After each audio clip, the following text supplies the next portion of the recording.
Hello. Hello, hello, hello. Roach, thank you for the bits. The 6 and then 7 bits. Mop Tortilla Noomba Roach. Sam Afton.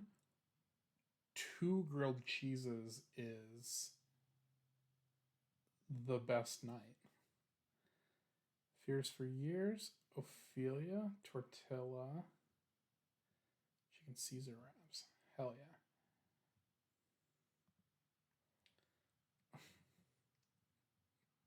Thanks, Afton, for the 5 stream watch streak.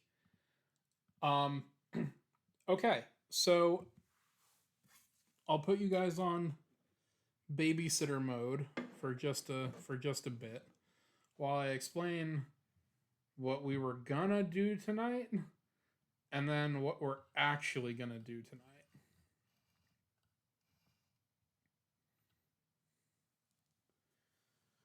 How was my weekend? It was good, Fears. It was really rainy here this weekend. Um, so my plan to go out birding did not work out super well. I did get I did see my first snow goose in Florida, which is not a rare bird by any means, but I had not seen one here yet, so that was kind of nifty. Um, but yeah, it was raining all weekend, so I ended up getting just like a lot of work done. I did stream a little bit on Friday night.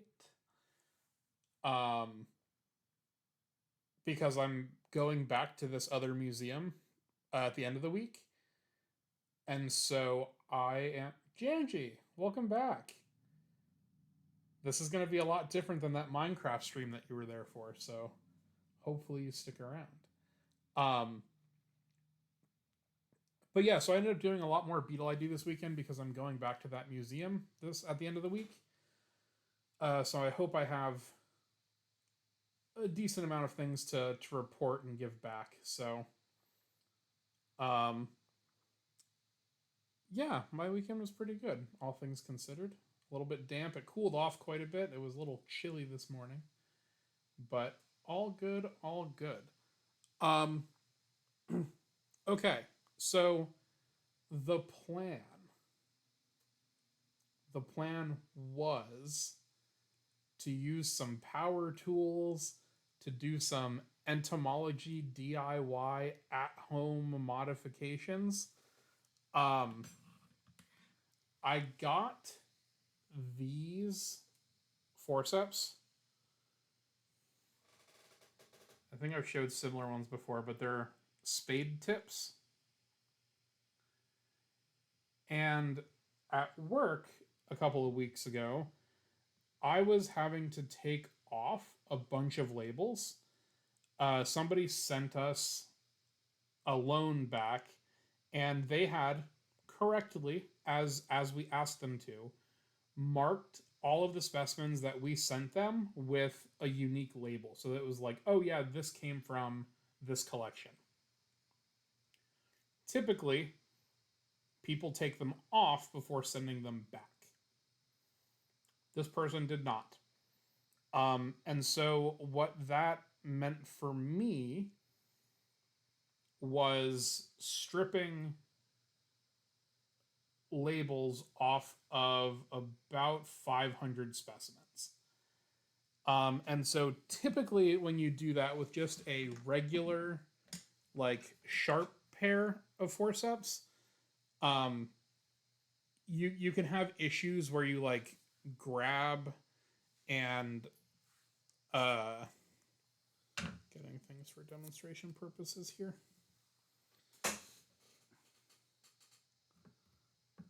But you can have scenarios where you like want to keep this bottom label intact and like you end up pulling out an angle and that makes the hole in the paper bigger. And so then it's all loosey goosey on here when you try to put it back. So then the labels like spin, they're not as tight, they're more likely to fall off or maybe fall like spin around and knock into a specimen. Um, So because we were removing those labels, it wasn't a huge deal. Um, because we were just getting rid of them. But we are going to start digitizing soon. So like typing in all of the information that's on these labels and putting it on a database so people can start like figuring out what we have. And so what that means is we're going to need to keep those labels. So when you do it like this, even if you pull straight down, it can mess with the label. And you have uneven pressure, and the labels can tilt and spin and whatnot. And especially on like older labels, you have like a real risk of actually damaging them. So the idea that I did not come up with, but I am going to figure out, um, is notched forceps. So like you have the pin here in the middle, and you'll have a piece on either side of it so that when you're pulling down, you're pulling the label flatly. And then you've got things on both the upper and underside of the label, so then you can hold it so it'll stay flat, and then you can bring it down safely. They don't make that tool. That tool does not exist. But what does exist are the spade tip forceps and using a tool to just cut a slit in them. The problem is, I've never done this before, and before I present this at work as something like, "Hey, we should do this," I want to have some proof of concept ready to go for them. They know about it, but most they're just like, "Oh yeah, those have been around the collection forever. Like we don't know how people made those." So I had a vice grip set up here, and I had my Dremel, and I was all ready to like clamp these in there and use the Dremel to cut the little slit in them. But then I realized I don't know where my cutoff wheels are. So the thing that I would actually need to cut into the metal, um, I either ran out or I lost somewhere in the move. So we do not have cutoff wheels at the moment. And I don't really have a better way of cutting into metal besides that. So I'm going to order more, and that will either be a stream. No, I'm out of town this weekend. That will be next Monday's stream. We will try that again. I don't want to cut into pre-chat chats, but we might try that. Thanks, Ophelia.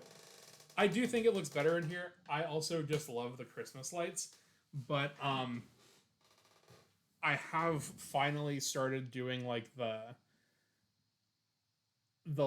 less fun unpacking of like figuring out where all the little stuff is gonna go. Um, and in doing that, I found things that like I needed to hang up stuff and decorations and yeah, lights up all year. I was thinking about it. I do really like them. Um, but yeah, I think it's been fun. So next Monday, count on power tools and grinding, and it might be kind of loud. But that's what the plan is for next week. So in lieu of that, because we can't do that tonight, I didn't really know what I was gonna do. There's always a lot of options, but I feel like with the ID project that I'm working on, for this museum, it would be nice to take more back, but I'm at the point where I have to resort them again. So I went through and I like took all the easy stuff, and then I have to go back now and do some more of the high level sorting. Um, and that's not something that is easily done, at least on my end on stream. Um, I'm a lot of moving around and a lot of focusing and figuring out and remembering where I put stuff. So that'll be an off stream thing, and then we can get back into more IDs. Uh, so I figured, why not let's just look at some cool stuff. That's always a hit of a theme here. Um, so I grabbed one drawer of the stuff that I collected last summer in Thailand. And so we're going to just look at cool bugs from Southeast Asia. that is today's that is today's topic.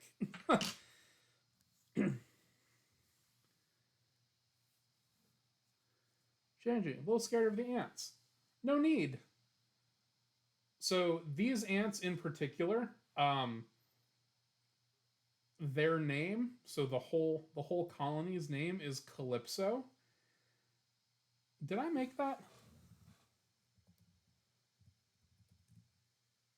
Yeah, I did. Look at that. There's a command.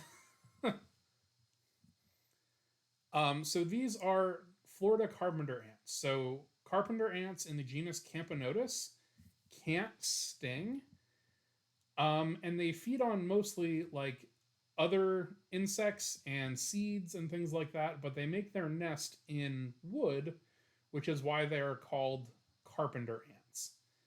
Um, but Ophelia is correct. So their whole enclosure is not red. There's just a little film on top that I can move. I can show you over here. It's a clear container, but there is a red piece on top of it. And that's because insects in general, but ants also, fall into that category, don't see red very well, if at all.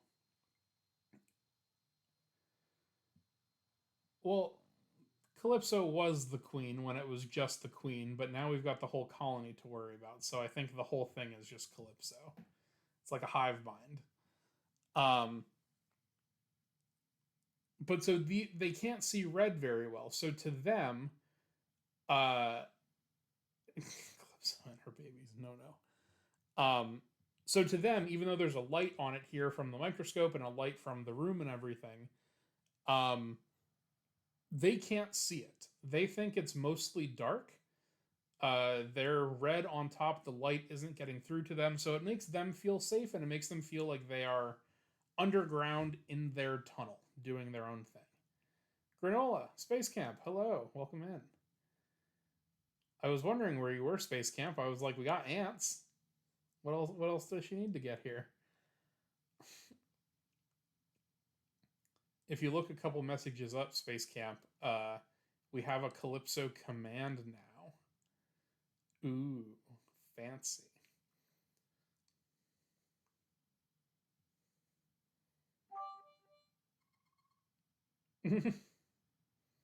Oh, there's a treasure train on Alveus? I didn't even know.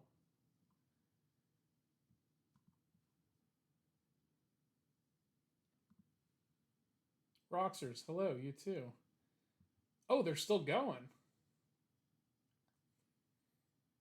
I didn't know we were staying this hard.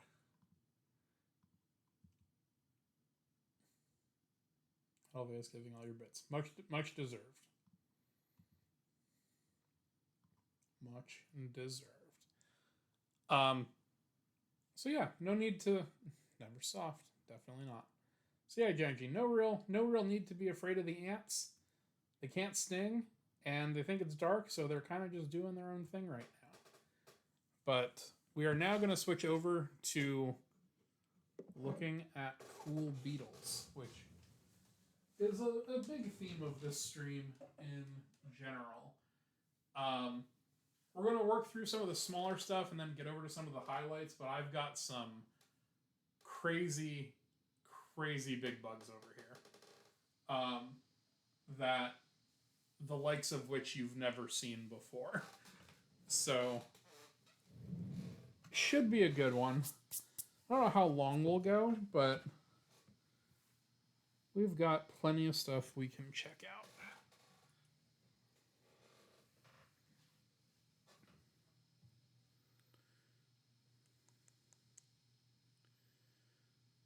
We'll start here. We'll grab this. This is a good one. This is a good one. This is a really good one.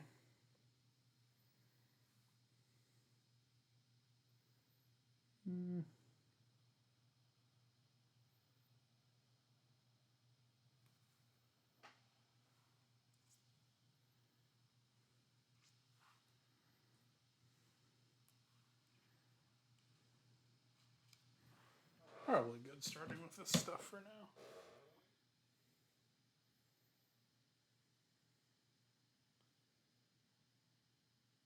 I was going to sell him a film. I just scared of him. Huh.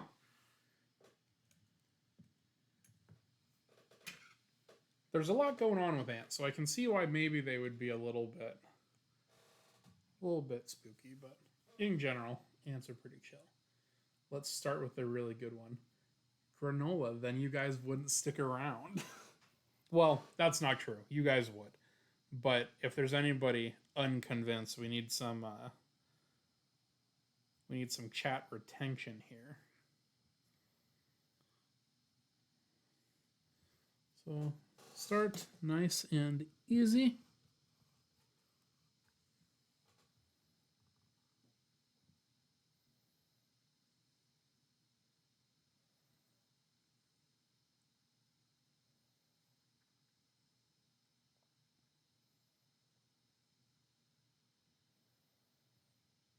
All right, what do we know? What do we think?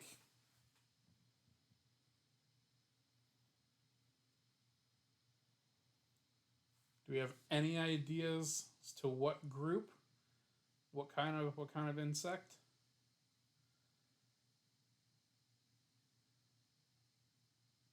Not a lace bug.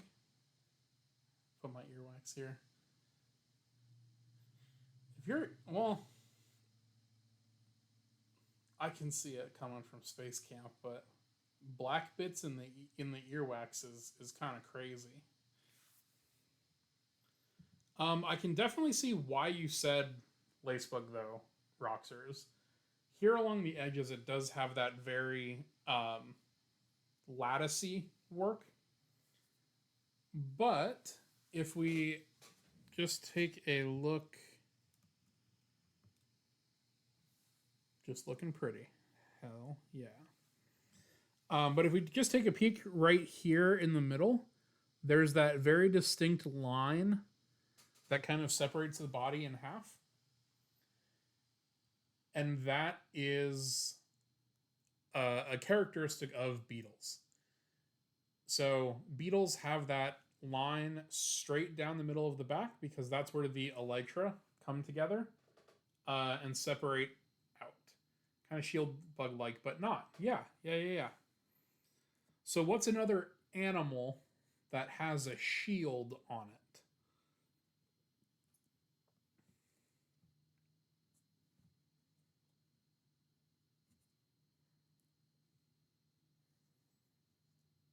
Yeah, there you go, Roxers. Turtle patterns. We were so close, Granola. Roxers got it. This is a tortoise beetle. So the actual main body of the beetle is this dark outlined piece right here in the middle. The reason why this edge looks lacy and kind of see-through is because it is. It is an explanate lateral margin.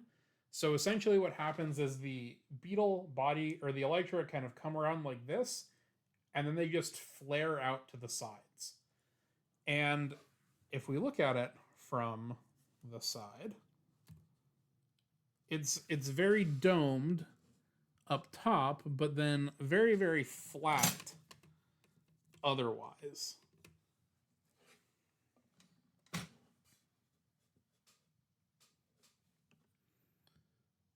So from the side, I think this looks like an old school like army helmet.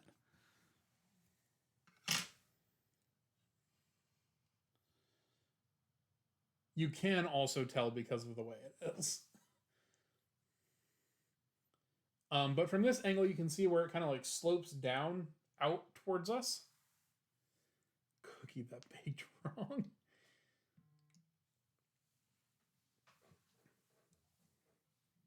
So yes, it's very flat underneath. And when we flip it over, you're going to see that it has these very wide toe pads. And all of those toe pads have hair under them that help them basically stick on to stuff. And so if you're this little beetle and some big predator comes along and tries to get you, the easiest thing for you to do is kind of suction cup yourself to whatever you're sitting on. So you've got this hard outer shell, you have this really tight seal where the edge of your wings comes down onto the plant. You've got these really strong, grippy feet that help you grab onto that plant. And it can do a lot to actually help, save you from that curious bird. So we got the top, we got the side. Let's take a look at the underneath.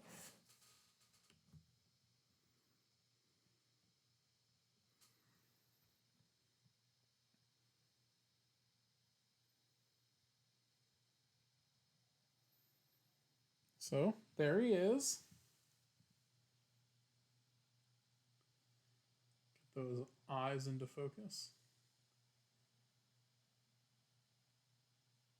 Or the winds. Yeah.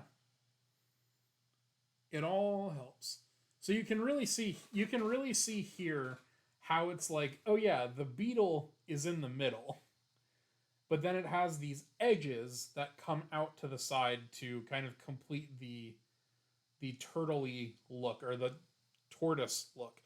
Turtle beetles and tortoise beetles are separate things that are not anywhere close to related to one another. So, two very, very different categories. This is a tortoise beetle. But you can really see here how it kind of just looks like a normal beetle, but with edges. Not all tortoise beetles are turtles. Correct. Turtle beetles are their own thing that are like way over here. And tortoise beetles are a type of leaf beetle, which are kind of like right in here. But like I was saying about the legs, if we zoom in right here next to the face, which adorable in its own right, but you can see a couple of things that help it with holding on.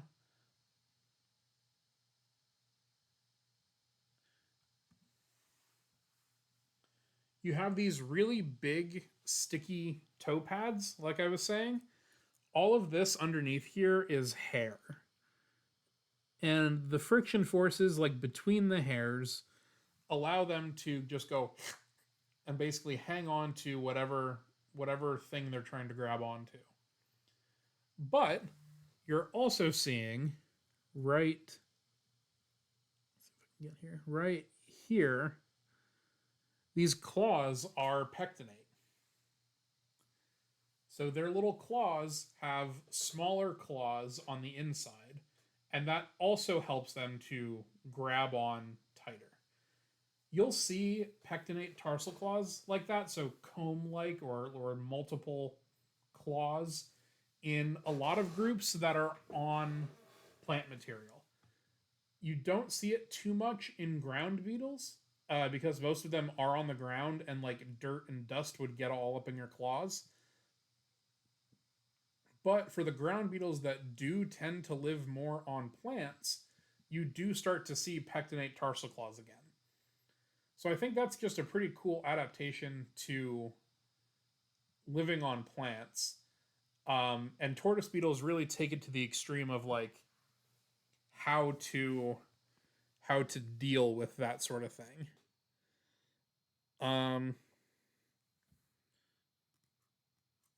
Since you guys liked that one so much,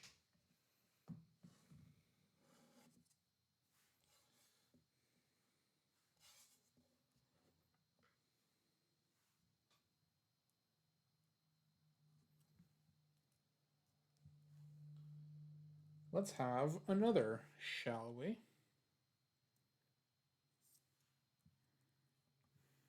This one, even crazier in my opinion. Make him your phone wallpaper. Nobody's stopping you. Go back and clip the VOD, I don't care.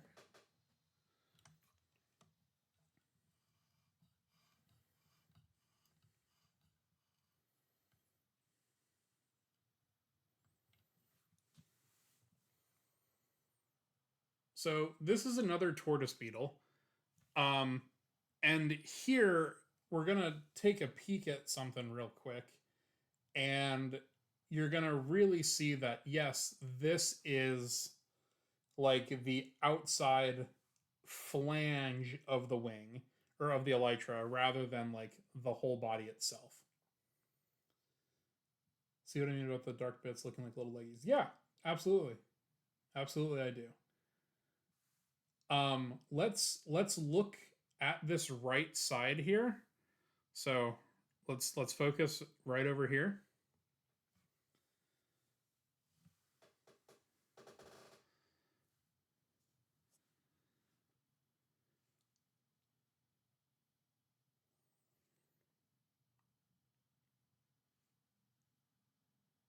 I am under the elytra currently. So you're able to fully see through this outer flange of the elytra here. This little bit right here is its actual leg. Just the way that it dried, that leg is sticking out to the side a little bit. So I think you guys are onto something with the false, with like the false leg idea, right? If you were a predator and you were coming down to try and grab what you were seeing as this beetle, you know, with these four legs sticking out, you're probably going to come down like right here and try to grab it with your little beak.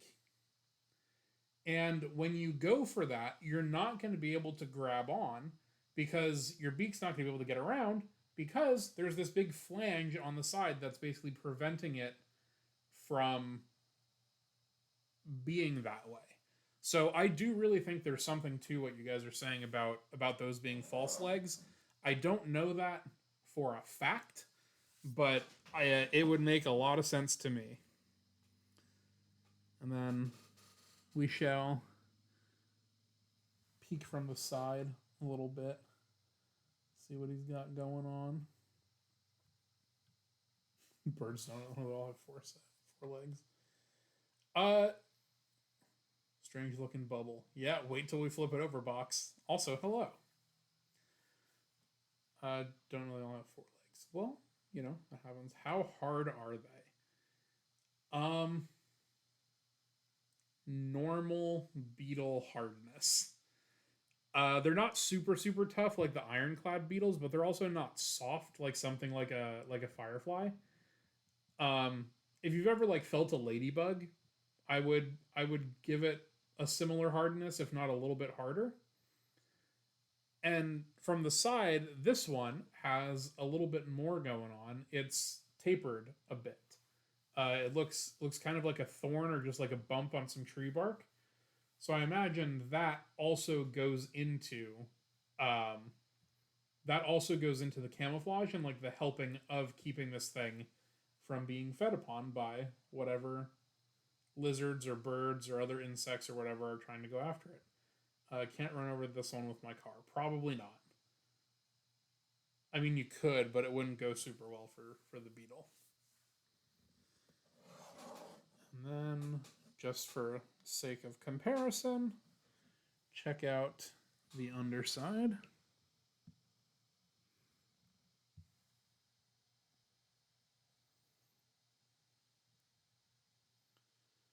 And this one again, you can like really see those toe pads on all of the feet. And you can also really see where it's like, yeah, like if you took away all of the edges, it would just sort of look like a normal beetle. But because it has this like super domed shell on the top of it. Um, it's totally different and totally its own thing. These are a type of leaf beetle, so they're not their own family, but they are a subfamily. So cute face here, and again the tarsal pads and the multi-pronged claws,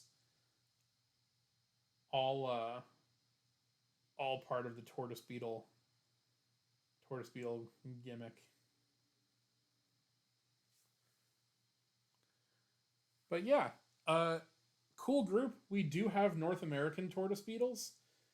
None of them quite this big, I don't think. This is like a fairly sizable. Here we go. Fairly sizable insect for the U.S. I would say about the size of a nickel. For those of you not in the U.S., uh,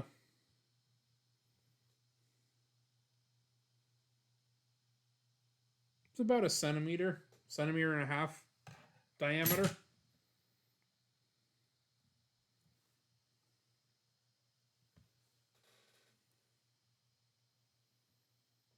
Okay.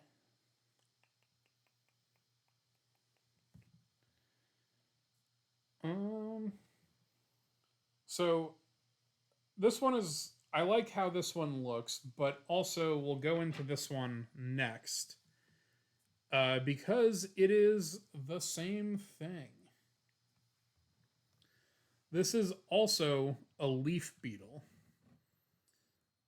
but looks quite different from the tortoise beetle specifically that we were just looking at. So this one is a different subfamily.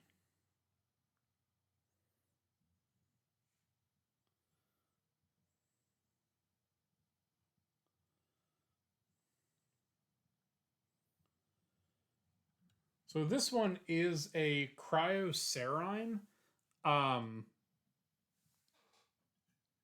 if you know about the asparagus leaf beetle, that's in this group, and that's a U.S. species that you might be familiar with, which is why I was using it as the example. Um, but yeah, so cryocerine does not have the big wedges on the side of the body, but very narrow neck, very wide, or comparatively wide elytra at least, and then these big, sort of jumpy hind legs. This is not the jumpiest that we are going to look at. But from the side here, you can see that it kind of has that large saltatorial leg, that large jumping leg that you would expect to see on like a grasshopper or cricket. Need to turn this up a bit.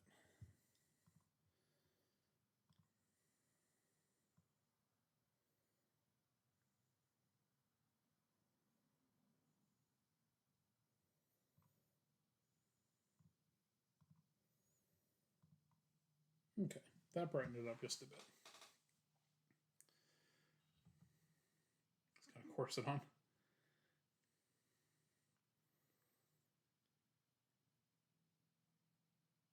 Yeah, so it's hard to conceptualize the fact that the tortoise beetle and this guy are like pretty close cousins.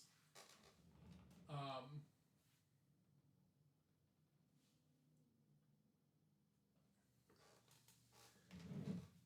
but underneath, imagine again if you just took off the outside rim of that tortoise beetle, you're left with like a reasonably similar outline to this guy. And so this one is just cool. It's orange, it's spotty. Neat little chrysomelid. I don't have a ton to say about these ones. But keep in mind those jumpy legs, because we're about to go to the extreme end of that in chrysomelids. And I was going to save this one for later because I know it's going to be a huge hit, but we can't save all of the good stuff until the very end.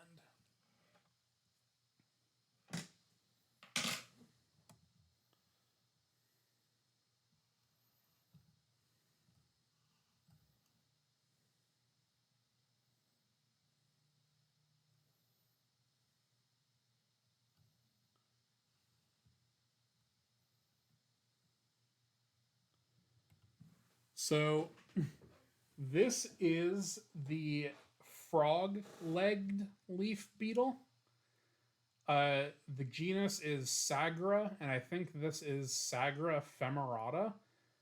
Femerata comes from femur, so it's named after the fact that it has these giant modified for jumping hind legs.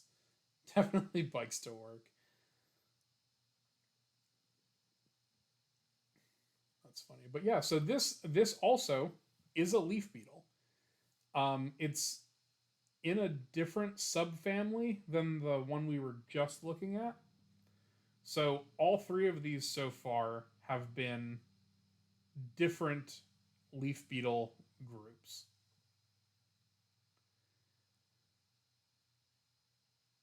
Demtarsi. Yeah. Yeah. So these ones, we might actually be able to. I say might.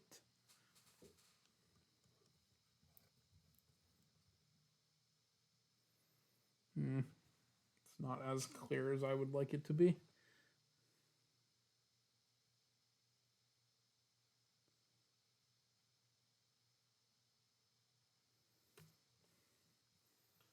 So nice big fluffy tarsi. But I was hoping that we would be able to find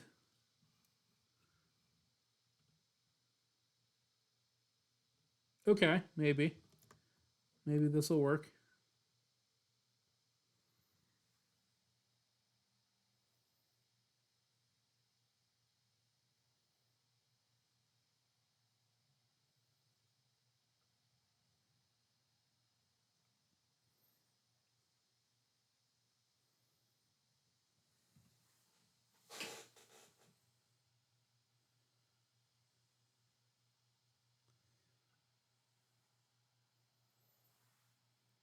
So, Beeger, hello. Wait till you see the whole beetle. Um, okay, so do you guys remember when we've been counting tarsi before, and I talk about there being uh the super small fourth segment, the pseudo tetramerous tarsi, where it looks like it has four, but it actually has five. So we are looking at the end of this tarsus right now. So the big, like, double lobed green thing is tarsal segment 3. The one with the long one with the claws attached to it is 5. This little line right here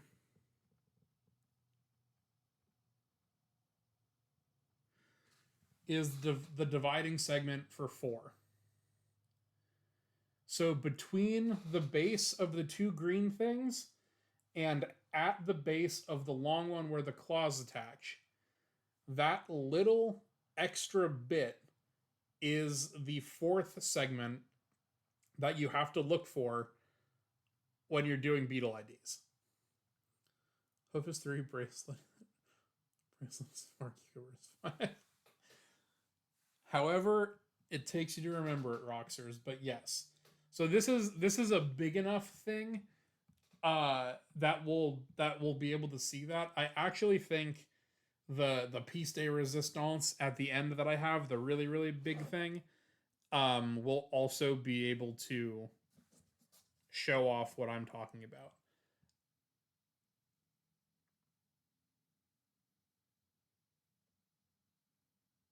Yeah, so that little tiny bit.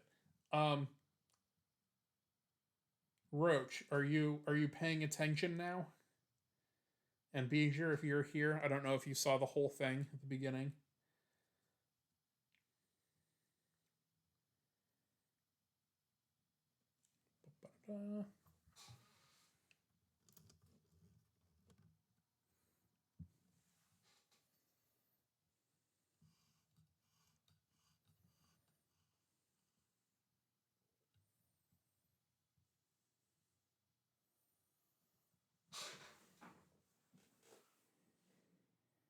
Ooh, yeah. So this is a frog-legged leaf beetle.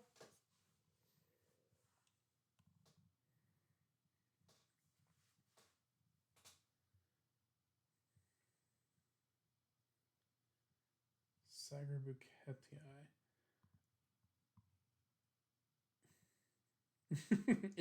it does look like it's doing it does look like it's doing this, doesn't it? Is this a female?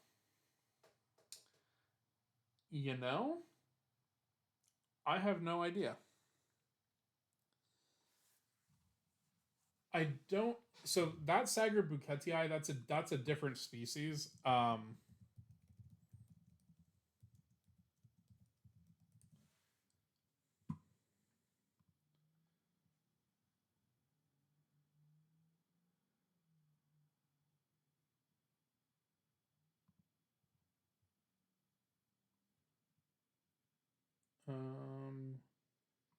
Looks like I should have a spine.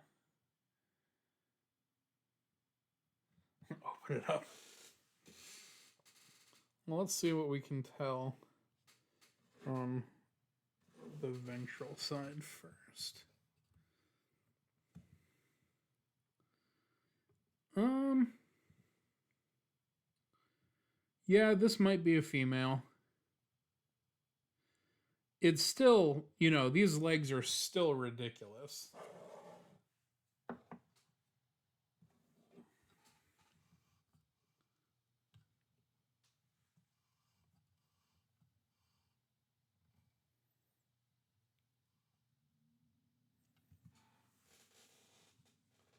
Looks like fake leather.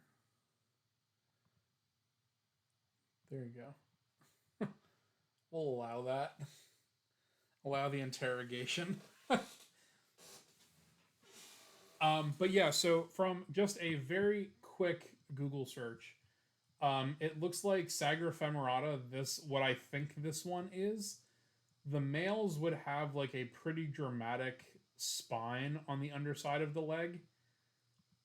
Um, and this one, which again I'm assuming is female, does not have a distinct spine. Um, you were in the right genus, Roxers. It was still Sagra. That whole genus is called frog-legged leaf beetles. So you were there, but Buketii is not found in mainland Asia. I don't think. I think that's an island species. But yeah, so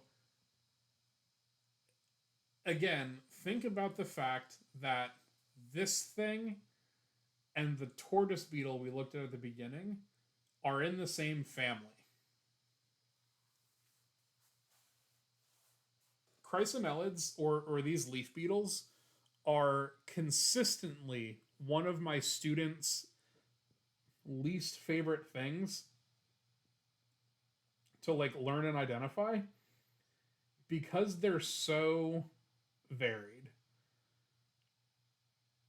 Uh Roach, you missed that one too? God. Fakest fan here. We got tortoise beetles. I'll show you the tortoise beetles again. Just real quick.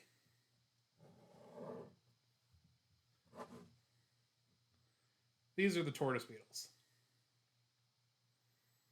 These are not exactly that small, but they're these guys.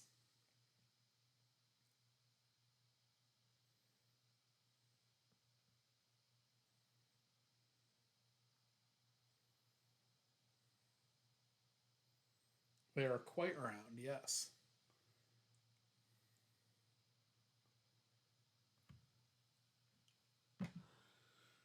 I guess we're redoing the whole bit. But yeah, keep an eye on this right side.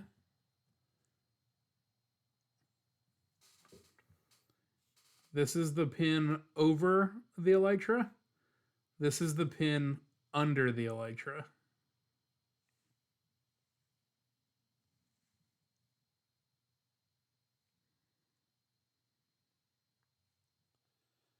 So it's like completely see-through.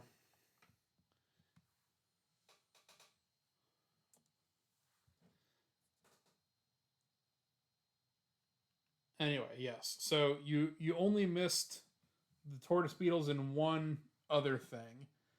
But then you also have this, which is also a different kind of leaf beetle. So again, like I was saying, chrysomelids or these leaf beetles are consistently one of my students' like least favorite things because they look like so many different groups. And I'll point out any more if I end up finding more as we go through. I was just kind of getting some highlights, but shit, this is a leaf beetle. These are all leaf beetles. Go get your shopping order. All right, Space Camp. We'll see you back.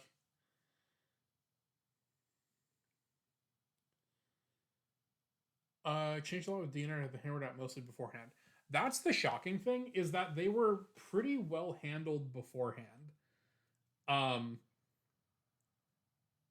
tortoise beetles used to be their own thing, so they used to be their own family. But because of the weird foot thing, they were able to group things pretty successfully before DNA. It was just figuring out like where those relationships were. So like tortoise beetles came out next to, whatever other group within chrysomelids. But yes, so frog leg, tortoise beetles, this thing, all leaf beetles. And then also this guy. This guy's a leaf beetle.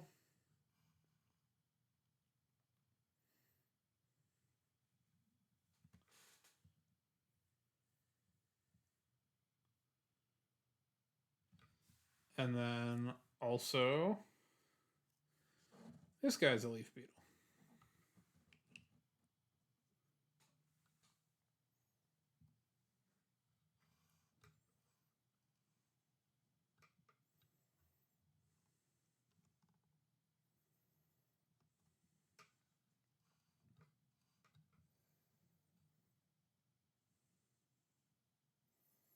So pretty varied in structures, in colors and shapes. There are tons and tons and tons of leaf beetles, or the family is called Chrysomelidae. And so, like I said, students really like them because they are super pretty and super diverse. But when you are under crunch time, like trying to identify stuff, and you need different families, and you pull up and you spend like 20 minutes trying to key out something, and it's a tortoise beetle, and then you key out the next thing that looks nothing like it, but it's the same family, it it does get a little contentious. It does get a little bit frustrating at the end there. But in general, they are a pretty well received group. Um, because they are so diverse and because they do oftentimes have pretty colors. Um, this is going to be less charismatic, but I think very fun.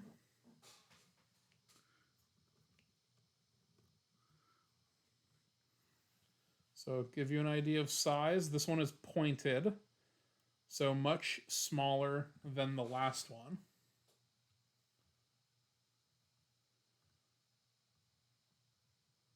Little name tag, so they're pre-identified. Well, what would I do for a job then, Ophelia? You're taking away my you're taking away my only skill.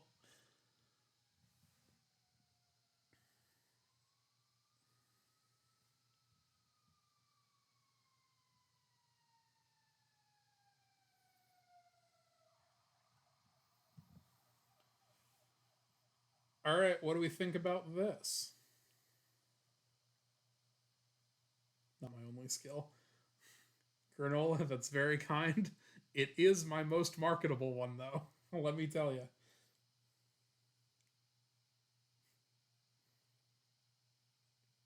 Yeah, great at Minecraft, sure. Sure, sure, sure. It reminds you of a Devil's Coach horse. Interesting. Do you remember the name for that family? Do you remember what those ones are called? Does anyone else remember what those would be called?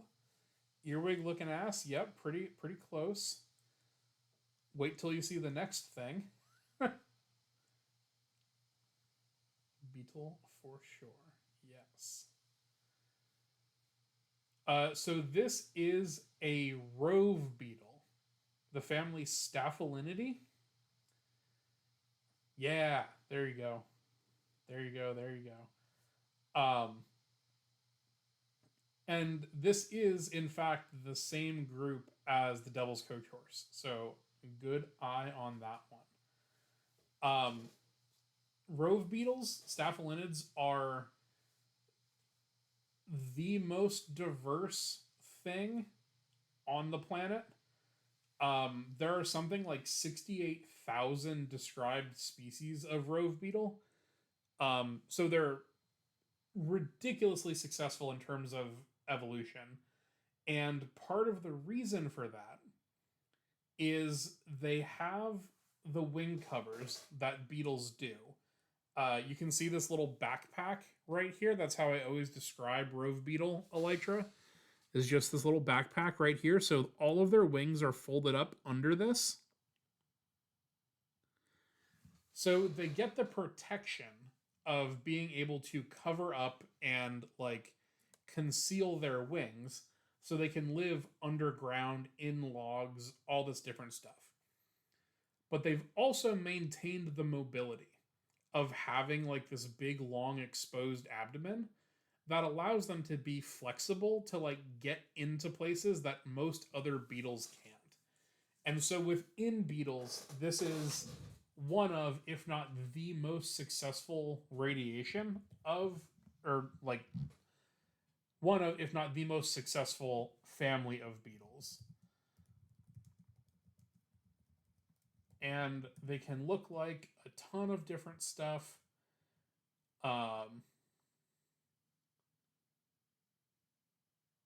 This should be a pretty good one, I think. Hold on, pre-watching.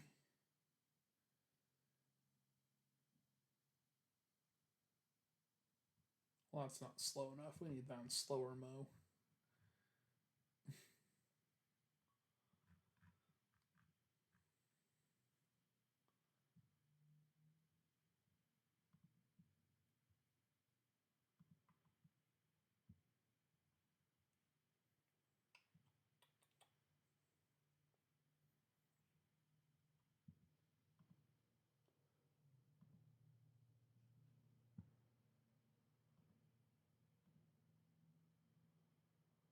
Okay, great.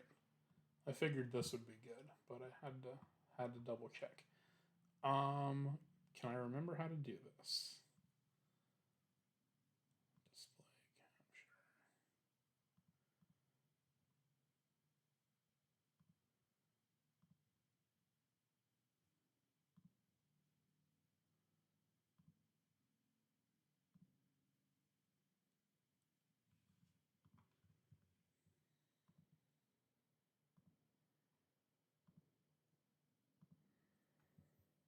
Hmm.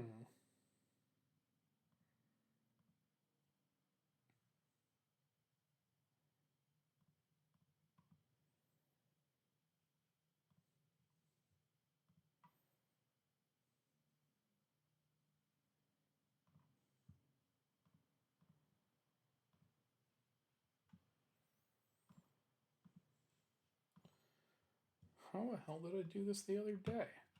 We're technical difficulting here for people. Give me 1 second.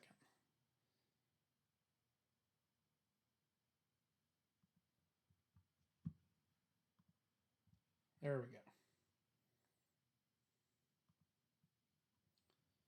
Oh no, I don't want that. Shit.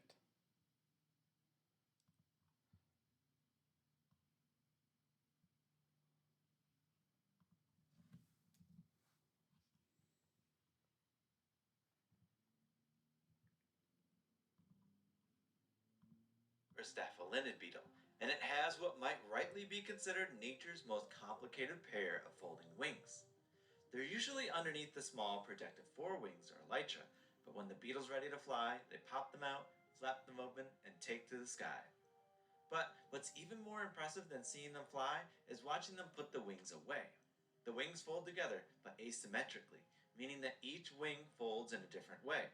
On top of that, depending on which side the beetle first pushes, the wings can fold up in either direction because each of them has two sets of folding patterns built into it. In these clips, it takes the beetles 5 to 6 pushes to fold them up, but they're doing that fast. These shots are in slow motion, and in real time, all this is done in under 1.5 seconds. There we go.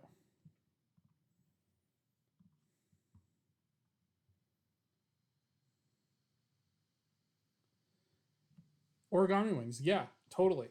So they actually have Windows capture. Move this. Turn that off. There we go. Okay, I'm back. Um, yes. So they staphylinids all have, like he was saying, this two-way folding, so they can either fold together like left over right or right over left, and they have an extra fold in them that is completely unique to this family. Because if you think about it, most beetles have elytra that go down and cover the abdomen. So in order to be able to get everything up just in this little shoulder pack that it's got on, it has to be able to basically take everything else that other beetles do and fold it up into like an even smaller package. So their wing folding is really cool. The whole process is really really neat. Um, but this one in particular is quite cool. If we zoom in up here,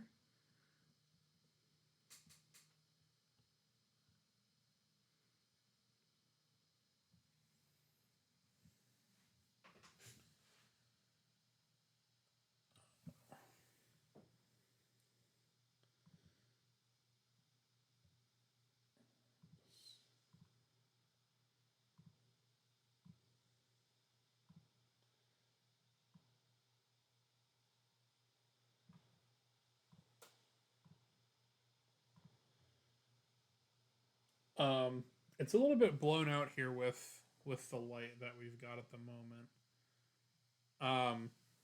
But it has horns, which is pretty odd for this group.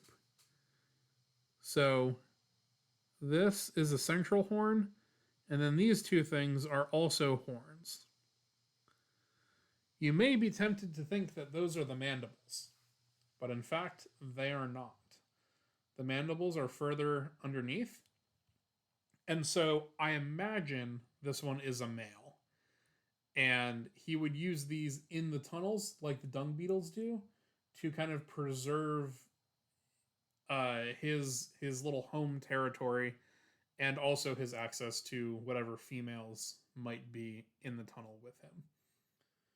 So this one was under tree bark. Um, And yeah, just the horns on this thing were what really made it stand out to me. And I know you guys don't have as much frame of reference for like why that's so cool on this group. Um, but trust, this is not normally how they look. I don't think I have any like better examples or like more reasonable examples either, because like I only picked up the cool ones.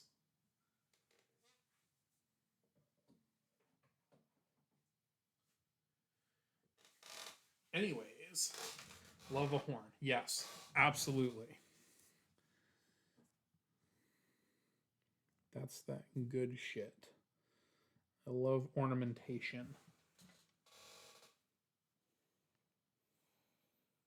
I lied. Here's a different one.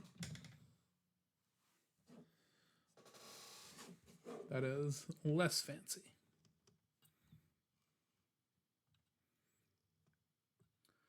Also kind of pointed like shit. That's embarrassing.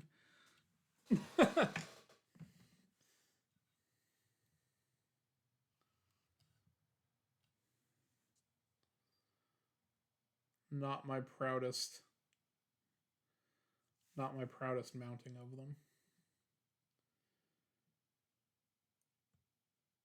Oh, Roach, they're still in the freezer. Um I think we're going to debut those in 2026. So, um I have seen them. I know I know what else. I know what's going on with them. But yeah, I'm gonna leave them in there till January, and then we'll pull those out and have a bit of a review, see how those go. But this is a more typical Rove beetle. The wings are out in this one. Just when it died, the wings didn't get folded back up and tucked under there. The same small elytra, but no horns or ornaments of which to speak. So this is, like I said, a much more typical one than the one that we were just looking at.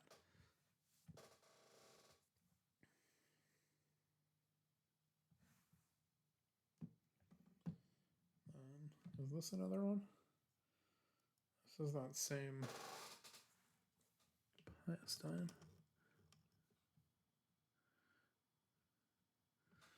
Yeah. Put them in like September. Yeah, I know. We're giving it the best chance we can.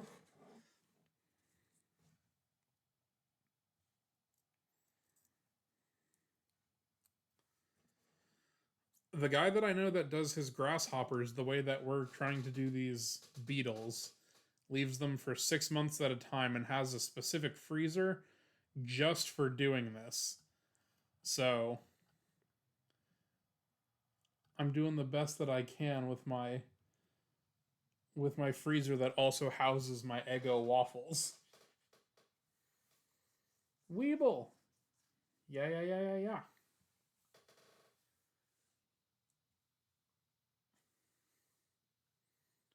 Does not need any introduction. Uh, everyone knows. Everyone knows about these guys.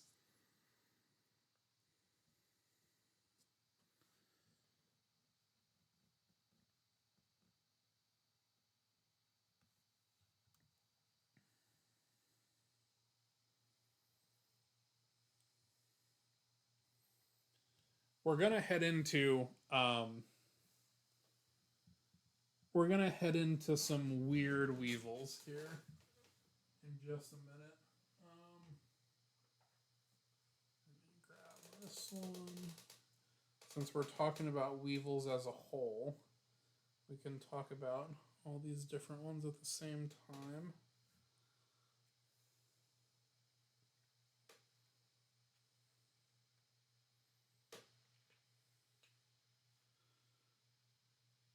Yeah, weevils were definitely on the tier list.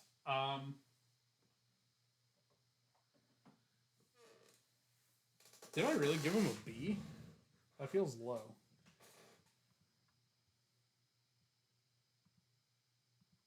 I thought I might have given him an A, but Let's check the Discord.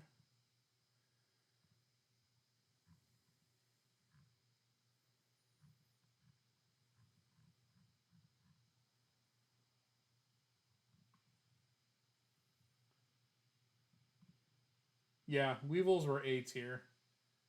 That's about correct. Anything below S. Eee, sorry, Roach. Sorry about it.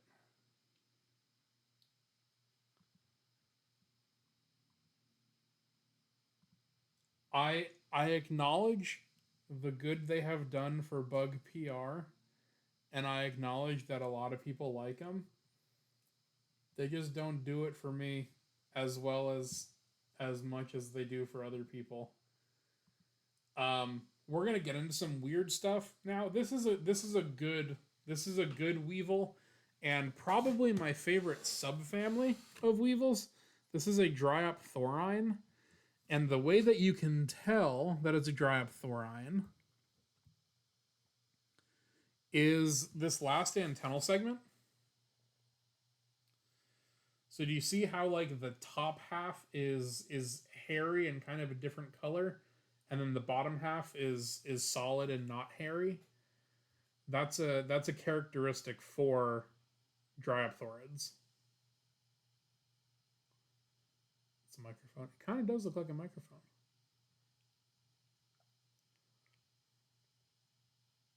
But yes, so that's how you know that it's a Dryopthorid. And like the big palm weevils that are in Florida and all throughout the world are all Dryopthorids, Dryopthorines. Um, so yes, excellent, excellent weevil. That one gets an A in my book.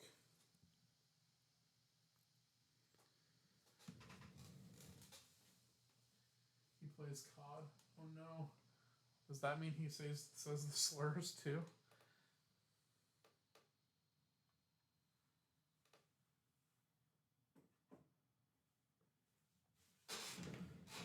Okay, so that was one kind of weevil. This is another. This one is a Lixine.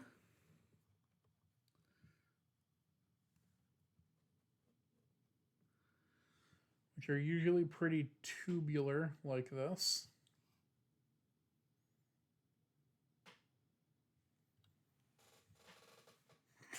Probably. Wild.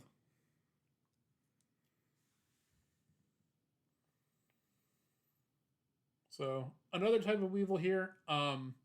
These ones usually have pretty tubular bodies. Did I say tubular already? Did you just get there, granola? I don't know. But they're pretty tube shaped. Like they're the front to back, they're about the same. Uh, and their rostrum is long-ish, but not nearly as long. Okay, I did say it already. I was like, that's the word I was gonna use. Um,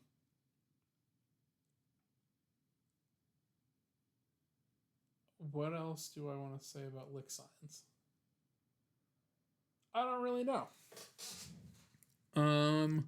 You can see one of the neat characters for lick signs. So this is not exclusive to them, but it does help sometimes. They have connate tarsal claws. So when we've talked about connate abdominal segments, that's when they're fused together. So connate just means fused. You guys see how these claws are kind of like attached at the base and then they come and spread out? So those claws are fused together at the base. It starts off as one and then will split off towards the end.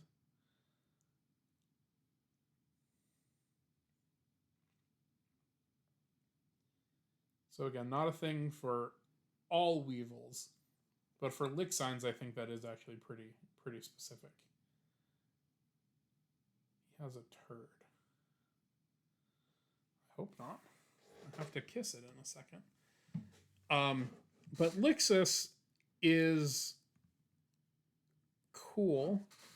Uh, the US ones, at least. And I am being quite biased here. We have an undescribed one that I'm working on right now. It's from Central Florida. So a new. Calm down. Don't you dare, Roach. But yeah, so I have a new species of Lixus from Florida that I am going to get to write up and name. So that's why I think lick signs in the US at least are very cool. Vic, hello.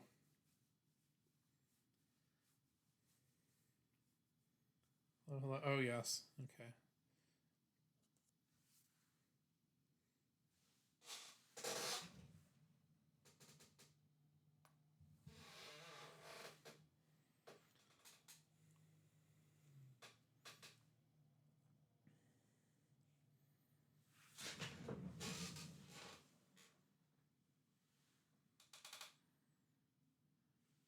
There. Probably leave it over here. I'm just gonna have to keep putting things in this box. What's next? We'll finish off the true Weevils, and then we'll get into some other weird guys.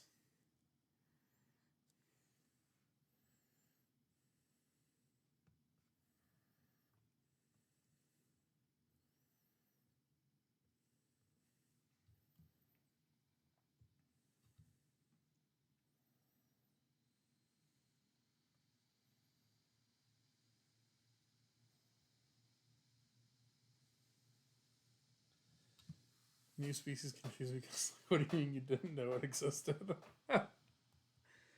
it's it's less crazy to think about Aunt Fanny from Robots is fucking hysterical.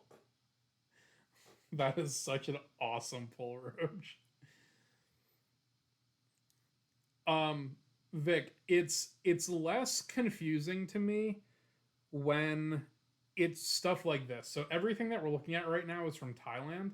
So some of this stuff very well could be new. Um, the one that I have is from like Miami, and that feels weird when it's like such a thing in an area where like people exist and it's well collected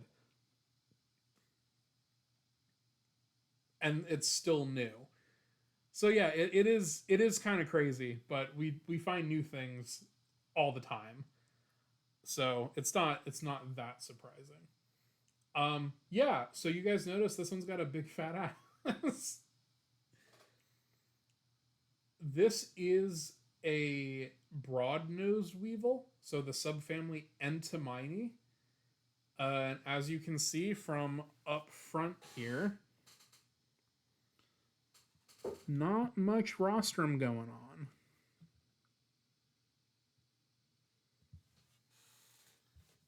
Kind of a weird view of it, but yeah, so that's all there is to the rostrum. It's short, it is truncate, and we've got our big. Oh, there's a mite. Look at that. That's kind of cool.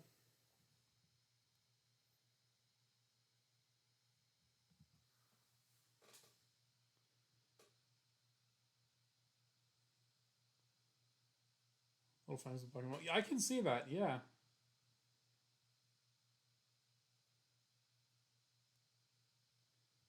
So little guy right there, and if we just zoom out, you can see how small that mite is on the grand scheme of the whole beetle.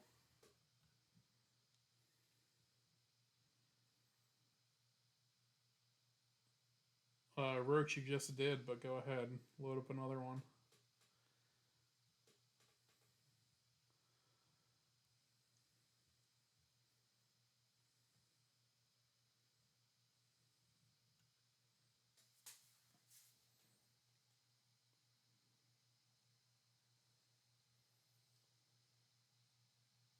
From the top, it doesn't look that crazy.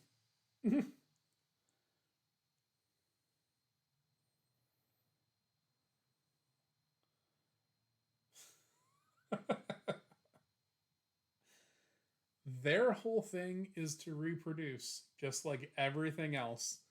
The way that they go about it, a little bit crazy. But in the same way that, deer, their whole thing throughout the year is to like get big and fight and mate. That's what the worms are doing. They're just trying to mate and reproduce. They do keep populations down in some things. They're not all deadly parasites, but sometimes they can be. Um, yeah, man. I don't know. They're just killing. I know you hate worms. I don't get it. I like worms. But anyway, from the top, this doesn't look that crazy. This just kind of looks like standard Weevil. But then we go back sideways, and we have absolute unit of an abdomen.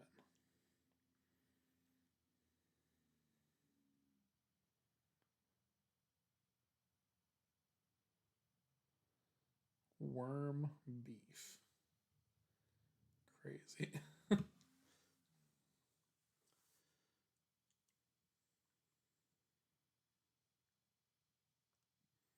Earthworms are chill. Okay, okay, okay. Learning a lot.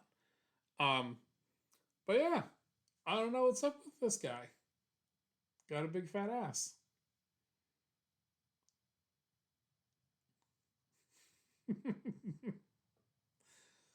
Apple bottom weave, boots with the fur.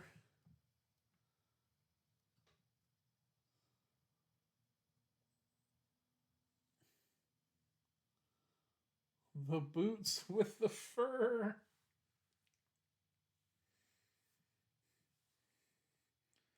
Imagine, imagine like a whole choreographed music video where it's like zoom in, zoom out, focus up here, and I have to like get the focus and the timing right with the song. That would be crazy. I could never do that, but imagine.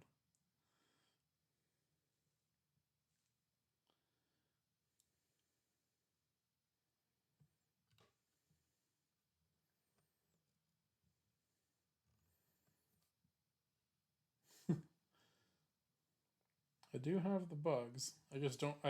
I fear I don't have the other skills to maintain that.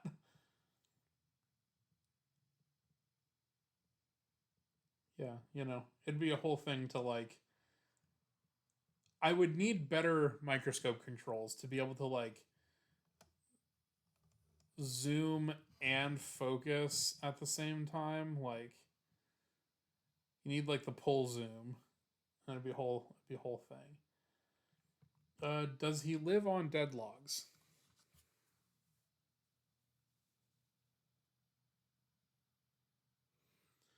I got it beating.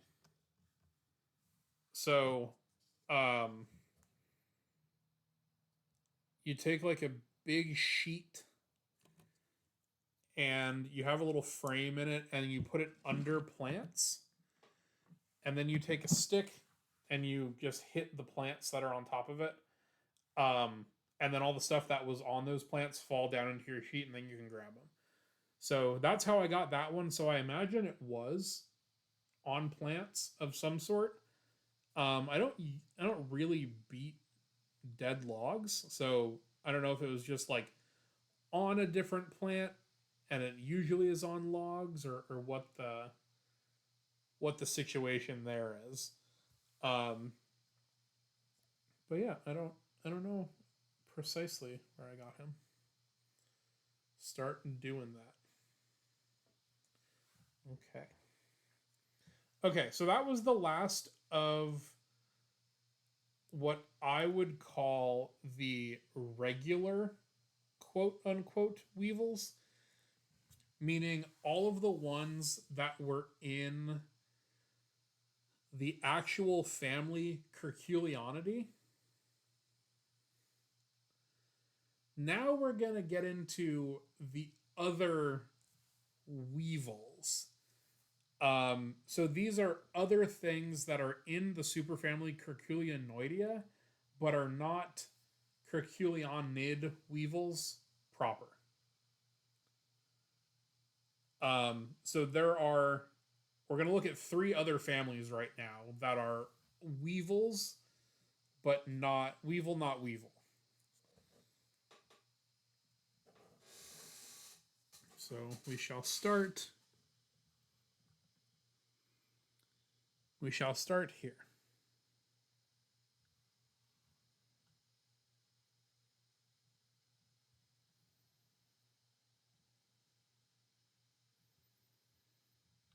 I'll give you a second.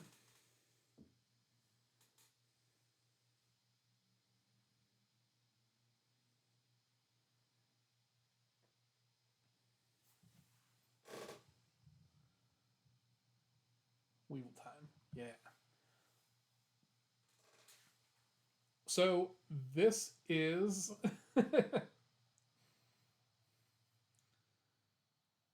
straw but not ussy. True. So this is a air quotes weevil. This is something that is in the superfamily Curculionidea. But what is one of the things that we've talked about that make a weevil a weevil? We got the boots, we got the snoot, but there's like one other very key thing that makes something a true weevil that I don't know if we've talked about recently, but I know we have talked about at some point.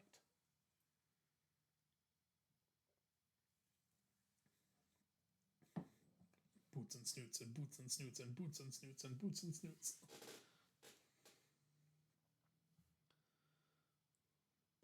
No. Ding, ding, ding, ding, ding, ding, ding, ding, ding. Rocksters, you win the imaginary Evan points for this question. Yes. So if we go back and we look at where did I just put Big Butt?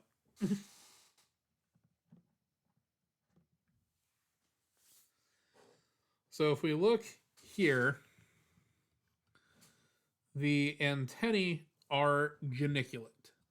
There is a long first segment, and then it bends, and then there's the rest of the antenna.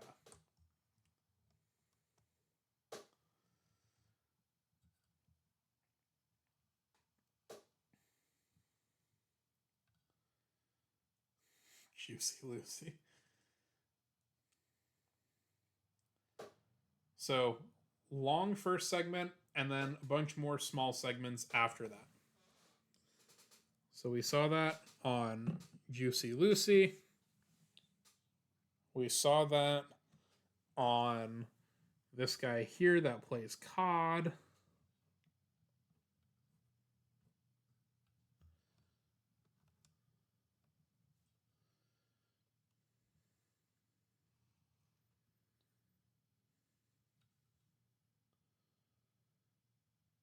Right? So again, one long segment and then a bunch more smaller segments. That is called a geniculate antennae.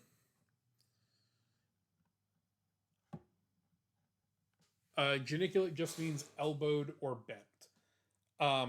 Ants also have geniculate antennae, and so do scarab beetles in. No, scarabs have lamellar antennae. What am I talking about? Stag beetles will have geniculate antennae, and we'll get to stag beetles in a little bit. Boots and snoots and elbows. Yes. So if we come back to this one, this guy here, we got some boots, we got some snoots. However,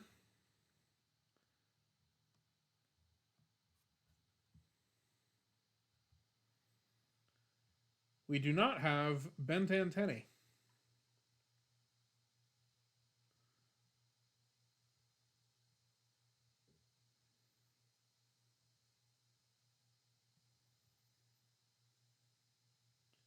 You see where it comes off there? The base on the rostrum, and then it's just segment, segment, segment, segment, segment, segment, segment.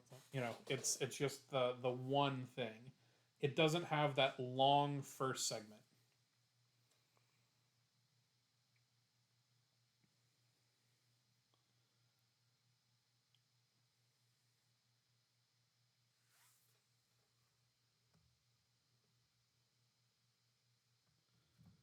So yes, this is an adelabid or a leaf rolling weevil. This one, um, I imagine, is similar to our sunflower decapitating weevil that we have in the U.S., where as the name of that one suggests, it chews through the neck of the sunflower, and then the sunflower will like bend over at the neck and kind of die that way. And then the weevil lays its eggs in the decaying sunflower head. I imagine this one does a similar thing because the leaf rolling weevils that end up having the long snouts like this don't usually actually leaf roll. But I don't know that for a fact because I don't know exactly who this one is. But this is a leaf rolling weevil. And I want you to keep that in mind for our next guest, who is also a leaf rolling weevil. But you guys are going to lose your goddamn minds. The first reserve for adelabids have a crazy long neck. Yes, yeah, that's the big giraffe weevil.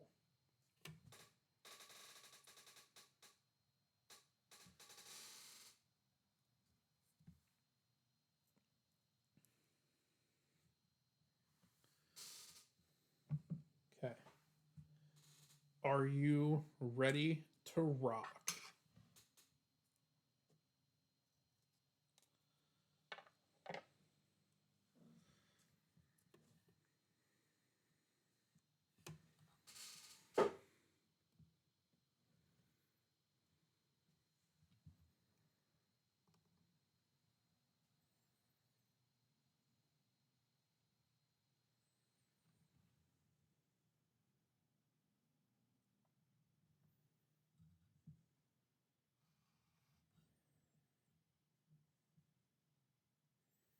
There we go.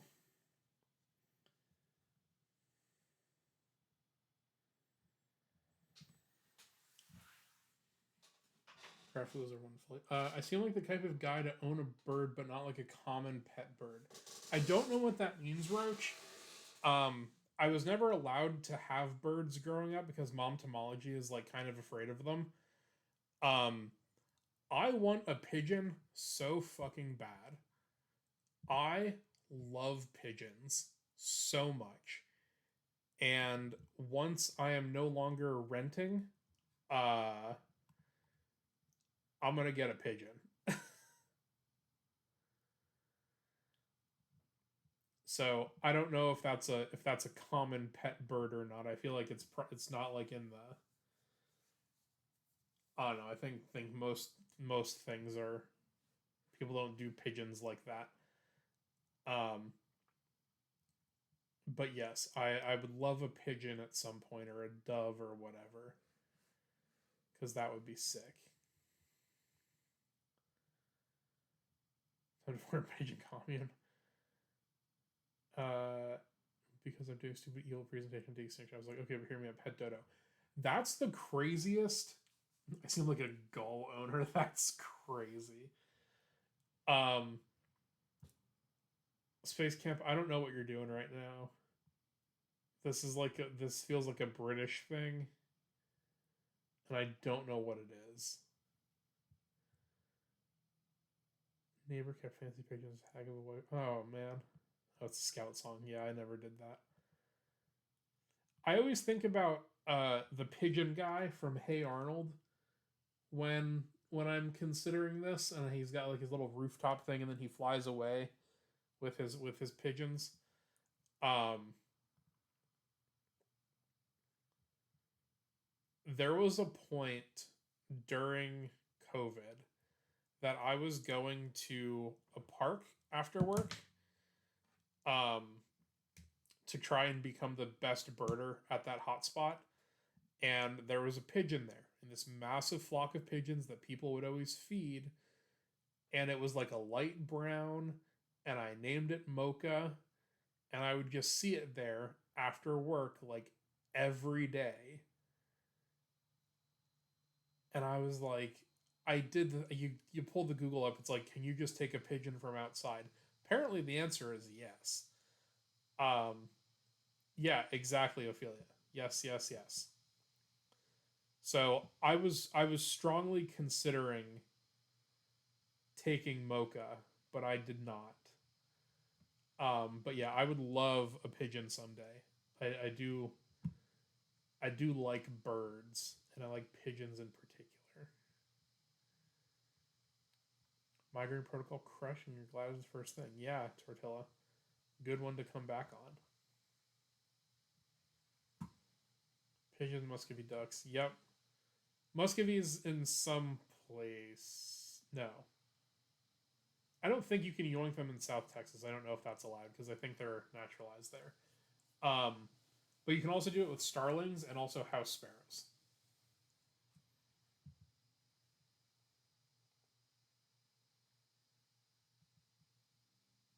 They do not know how to make a nest. Yeah, totally. Pigeons are great. I love pigeons. But anyway, look at this guy.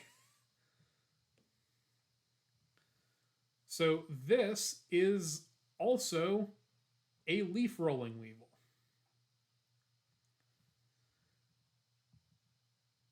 So completely different end of the spectrum than what we were just looking at that had the crazy long nose.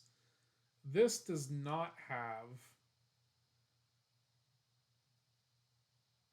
Tortilla, send it to me, please.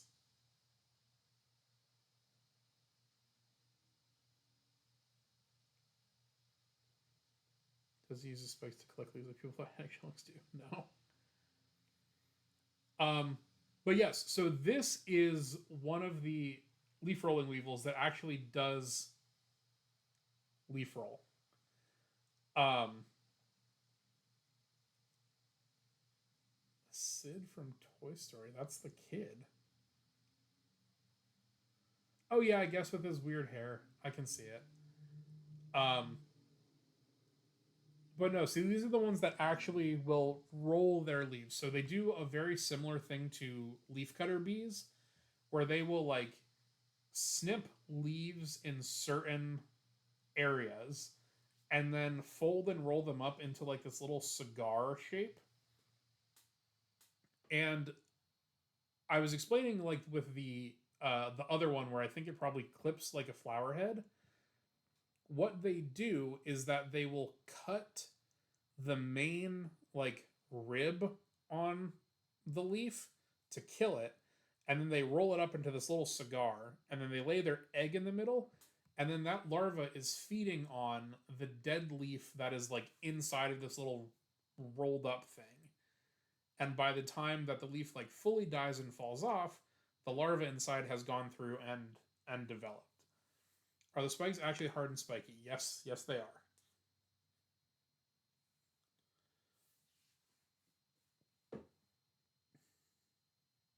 I wouldn't say bloodthirsty.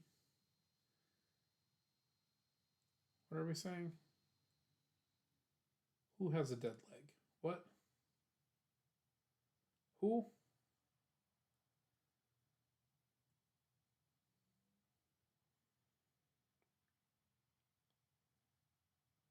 What do you mean he has a dead leg? What does this mean? In the middle. Hello?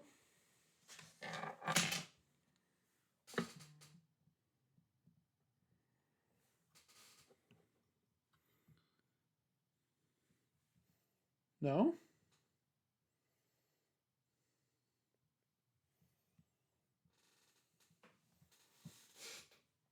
His leg is there. Yeah, I think it was just a color spot.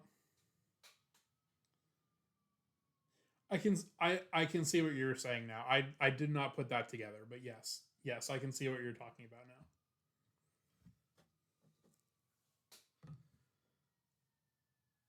So there's that, and then we can just rotate them right around here.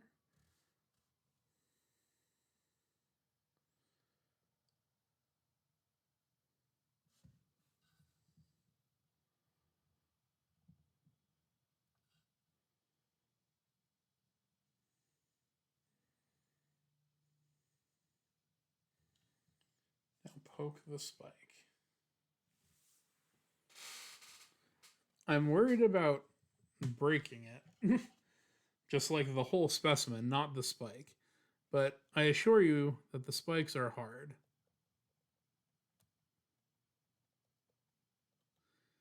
I don't know that I'll be able to get my finger in there to like poke it without breaking legs and stuff off. So we're not going to do that.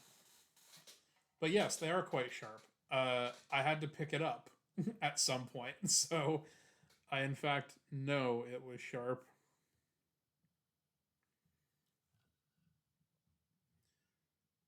But yeah, so again, this is another one of those like, how is this thing and the last thing that we looked at the same family? Right? Like the tortoise beetles and the frog leg thing were pretty drastically different. This and the other leaf cutter or the leaf rolling weevil are also like drastically different. Dimitri, hello, hello, hello, welcome in. Um, we are currently looking at cool bugs from Thailand. That's the stream today, is just looking at cool stuff. So right now this is a spiky leaf rolling weevil. So you can see it all the way down the body. There are these big dark spikes that are actually quite spiky.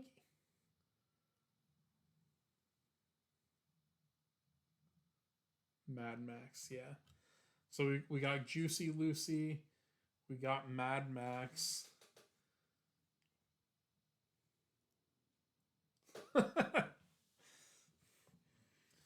Tortilla, are you the spiky one, or are you the one with the really long nose?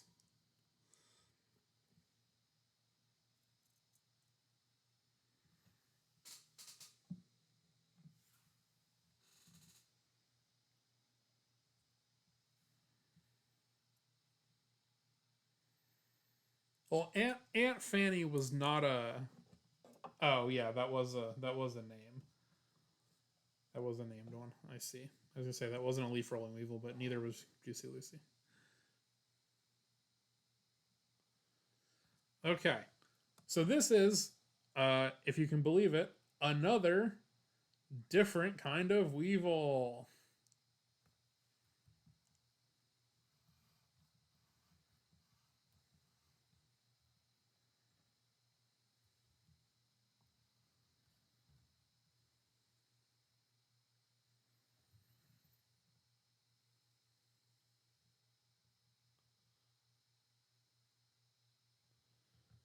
So this one is the family Brentidae, Brentidae, and these are known as the straight snouted weevils. So if we flip it a little bit sideways here, you can really see that snout does not curve like the other weevils have. Too many points. We gotta start doing predictions and stuff. Just make me drink. Is it possible to keep weevils as pets?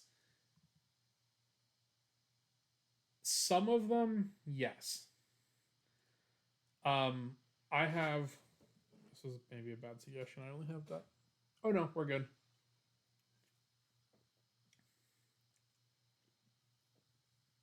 Why can you redeem it so fast?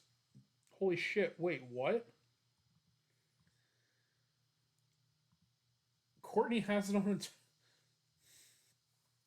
Courtney has it on a 1 minute timer. I didn't know you could do it this fast. All right, 1, 2, 3, 4, 5, 6, 7, 9, 10, 11, 12, 13, 14, 15, 17.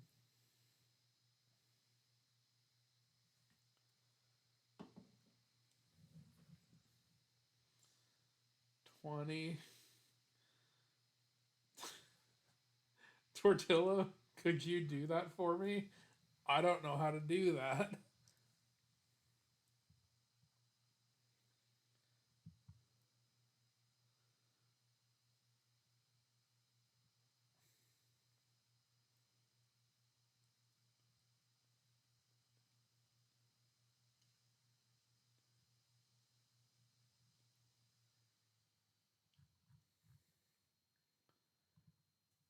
Can we bulk redeem Hydra?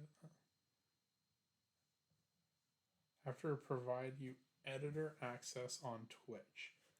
Okay, I will. I will do that.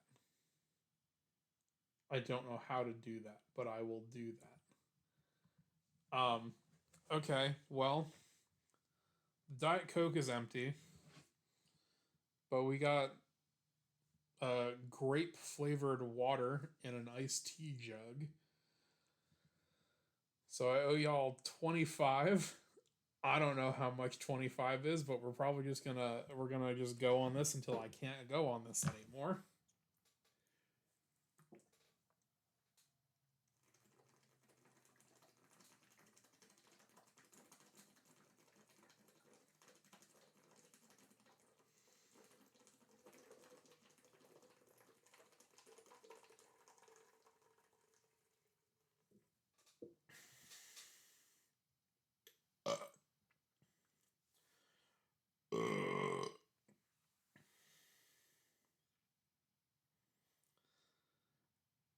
Okay, I'm gonna kindly ask that that we don't redeem that anymore, because that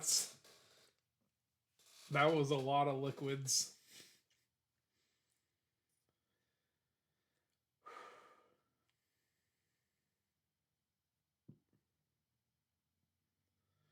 Ophelia, there's no more liquids. I don't have anything else to drink. Thank you, Afton. That was the goal.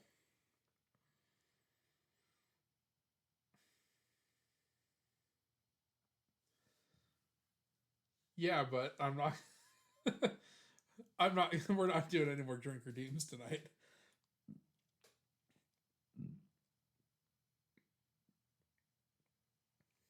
We're good. Yeah, come for the bug content, stay for the chug. Okay, I'm not thirsty anymore.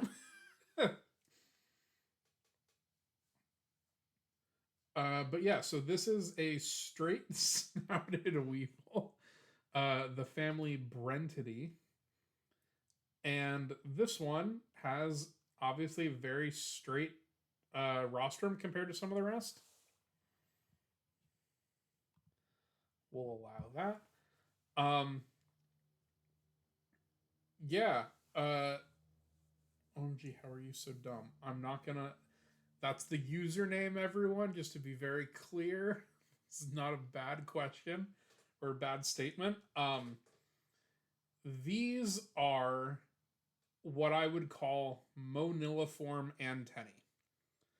So on Friday's stream, we were looking at that other beetle, and I said that I wouldn't call them exactly moniliform. They were sub-moniliform. And I describe moniliform antennae as being like a string of beads or a string of pearls. And so these ones are a lot more round than the other ones were. So I would call these moniliform antennae. These are like a string of beads. So yeah, excellent antennae. Nice structure at the end there. That last antennal segment. Um, so get in focus.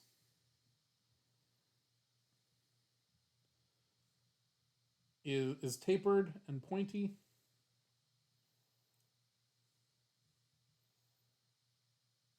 Kind of gives lobster. That's interesting.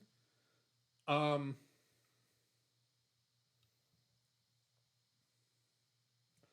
I'll have to find them. Um, there are some of these that get really crazy. The legs get really weird because they live like inside of wood and they use their back legs to fight.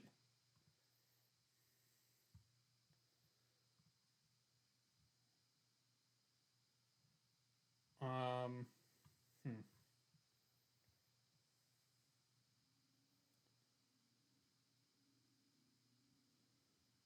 Let's see if I can make this work again. Scene, display capture. Okay. Nope, did not work. Okay, unimportant. We're just gonna skip that for now.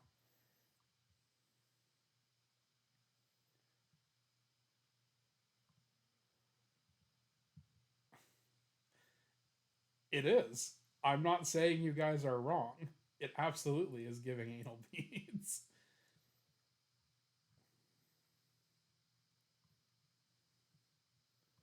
We're gonna have to keep doing that every time, aren't we? Um, yeah, there are some weird Brentids, and I know I have some weird Brentids. I just don't know that I have them in this drawer of Thailand stuff. They might be in one of the other ones.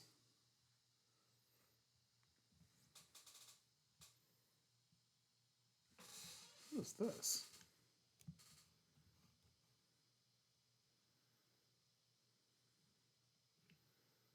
I don't know what that one is.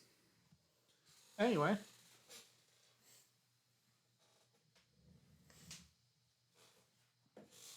Okay. So now let's move on. Gonna do anything here?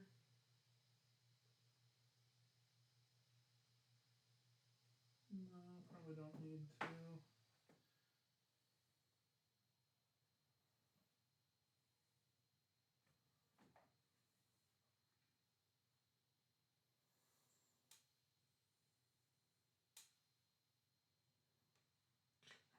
Do this next. Holy shit, we've been going 2 hours already? It's my job to know. Yeah, you're not wrong. I just didn't know.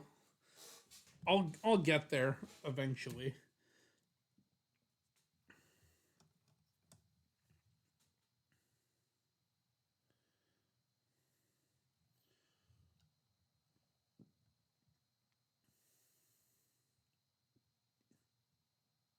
So this is a cool click beetle. This is as much zoom as we can get on it. But this one's pretty big.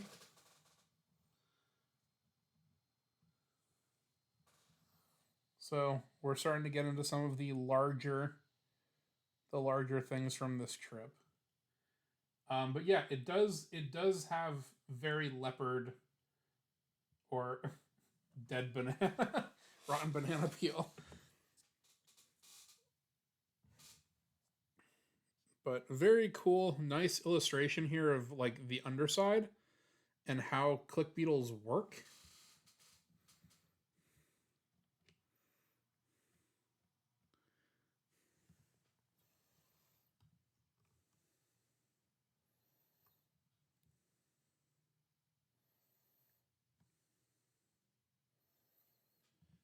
So we are currently looking at the prosternal process sticking down, and then the gap in the middle is the mesosternal uh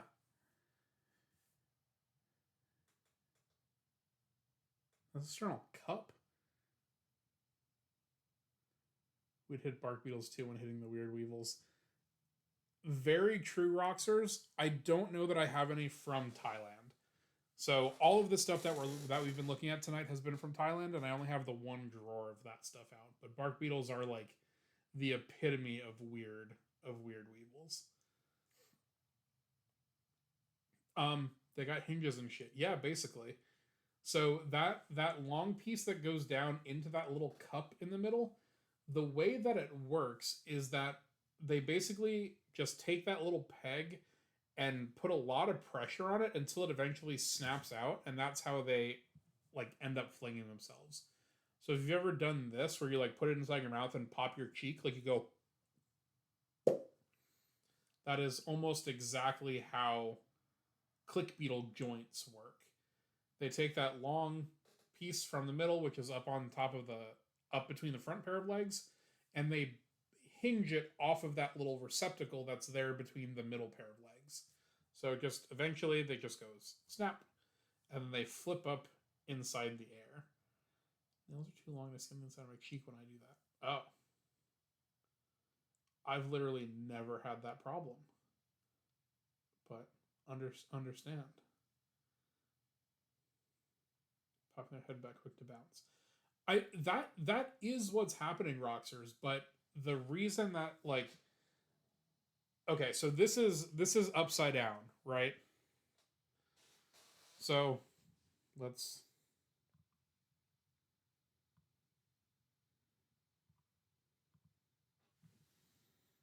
so you're the beetle, you're upside down, you put your little notch, you put the peg into the notch, and then you start to bend your head back.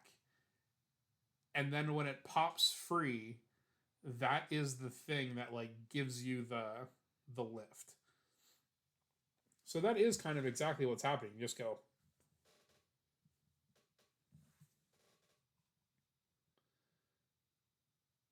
Trying to warn chat about self-injury.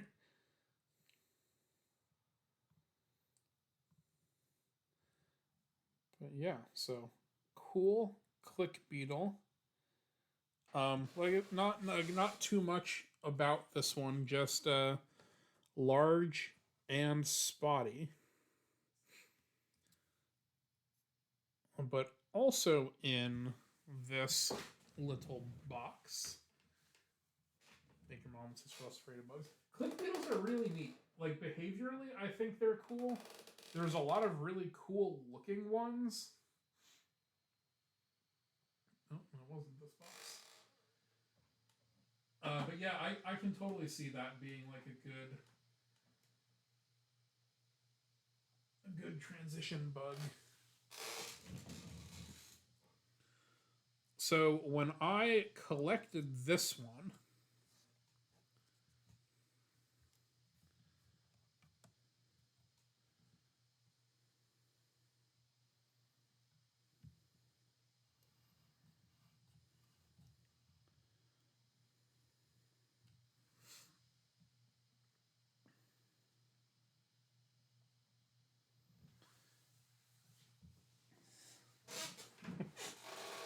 yeah, you're right. I will have to soon. Um, so when I collected this one, I thought this was also a click beetle, but it is not.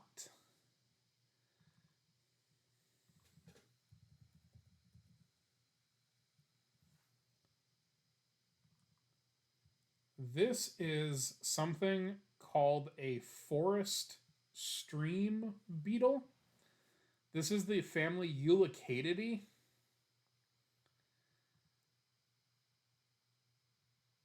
And this was one of my highlights from this whole Thailand trip. And that is because this is a family that is very, very rare in the US. So there aren't that many worldwide, but there's only one species in California. And I had never seen one. I had never collected the US one. Um, and so getting getting this over there was like one of the highlights because this was something that like I had never seen before. Um, we'll probably have very rarely have the opportunity to collect again. So very, very, very exciting here. And yeah, it does look a lot like a click beetle. Um, it doesn't have the same clicky mechanism. So it does have a peg and it does have a little receptacle so it can fit that peg into the receptacle. Um, but there is no lip on. Oops. Oh, yes, it's the other way. There's no lip on that little mesosternal channel. So there's nowhere for the process to like catch and do the little clicky thing. Um, so yeah, uh, this was very, very, very cool. One of my most exciting things from this whole trip, just again because it's quite new, quite new to me, and one of the I only got the one as far as I know. When I was working through and trying to identify stuff, I tried to group similar things together and sort them all out equally. So I might have another one hanging around somewhere, but I'm pretty sure this was my only Eulicated that I got on that trip. And I also got a Halotid, which is another family that's not in the U.S. Eulicades, there's one, but Halotidi is a whole family that does not occur in the U.S. at all. So that was obviously another big draw from this trip for me. Let's get weird. Not that we haven't been weird already, but let's pull out a weird guy.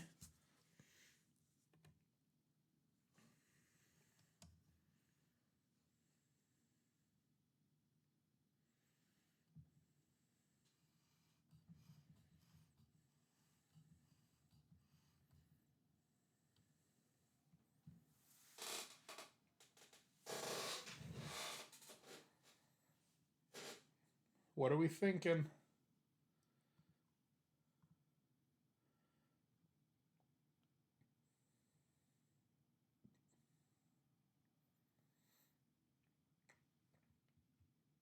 Rove is a very good guess, but incorrect. Looks like he's made of jerky. Also incorrect.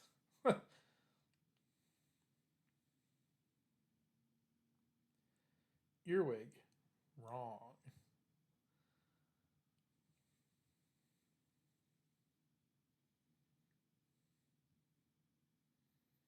What's wrong with this one, Granola?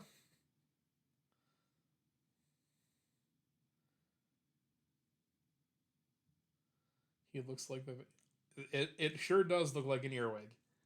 It really does. But that's what makes it cool that it's not.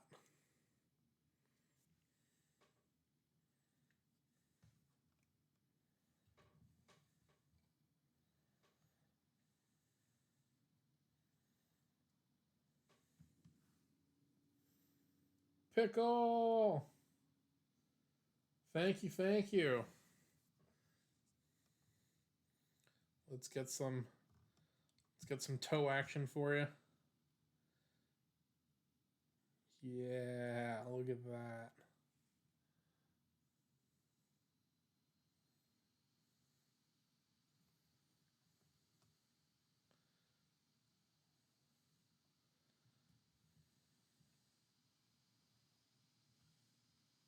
earwig vibes that kill it.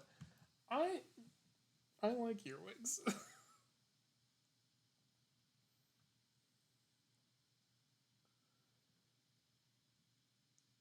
So this one certainly looked like an earwig, which is what I thought it was when I picked it up. But this is actually a soldier beetle, the family Cantharidae. And if we look back at the top before we do any flips,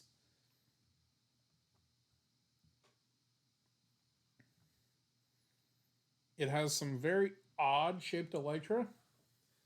It's got like that straight line right down the middle, but then kind of like these lobes.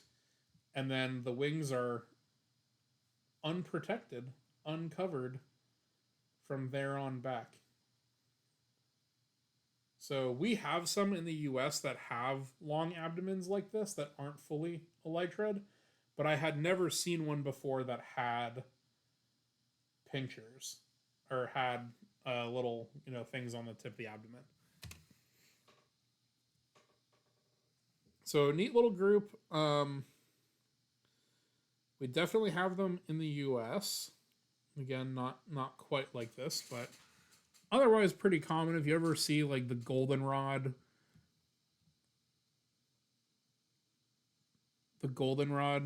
flower beetle, that's a cantharid. There's a lot of defining characters for this group, but one of the easiest, I think, is how membranous they are.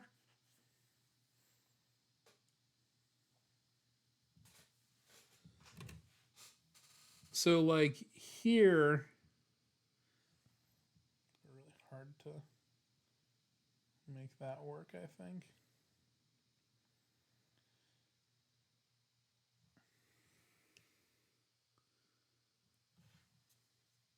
Please hold.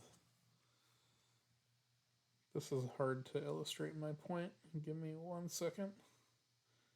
I have a backup.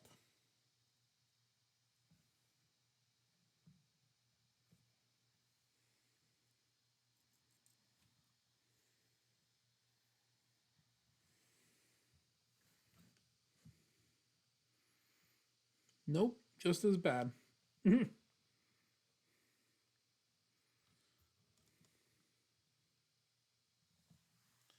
Maybe you can kind of see it here. So, right here. Nope. Yep. So right here is the coxa. This is the mesepi no proepimeron. There's like this very membranous section right here. And then there's a big opening up here that's membrane. There's a big opening down there that's membrane. So underneath, like their prothorax, it's very like loosely sclerotized. A lot of other beetles are like very tough up in this area, but these guys have a lot of mesh or membrane kind of between those pieces. So that's not certainly not the only thing that makes a soldier beetle, but it is quite helpful when you have like a weird thing like this that you're like, I have no idea where to start. That membranousness, weird word, um, is an okay place to start.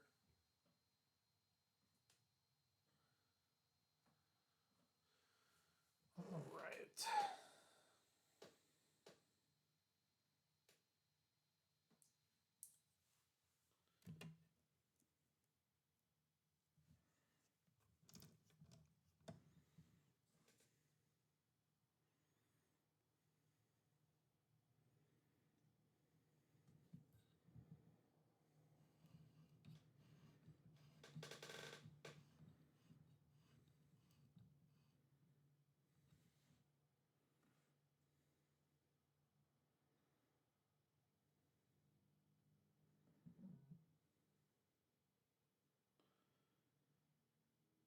In a fairly far departure from that weird, soft, um,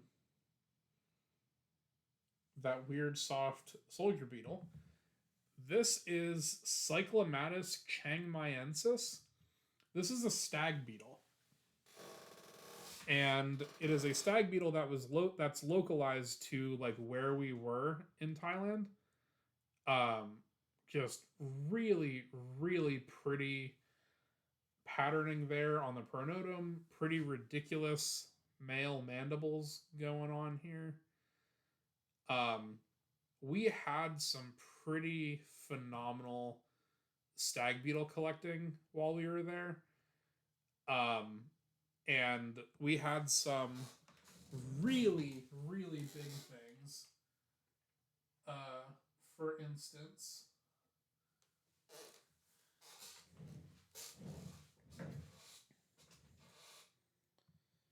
hit the full cam.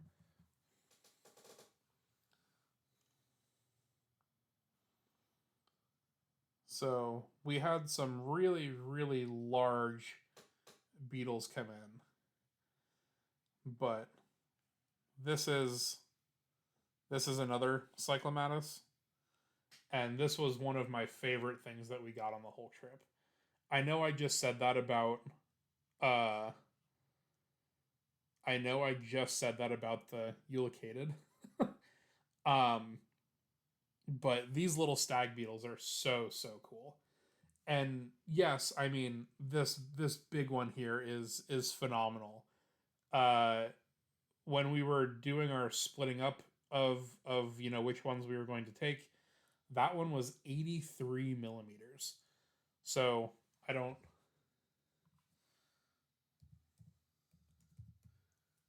83 inches, like 3.25 inches from base to tip, which is just like a rather ridiculously large beetle. Um, this one is not quite as impressive, but it is really cool. Oops. I have not swapped back. There we go. This one's dirty.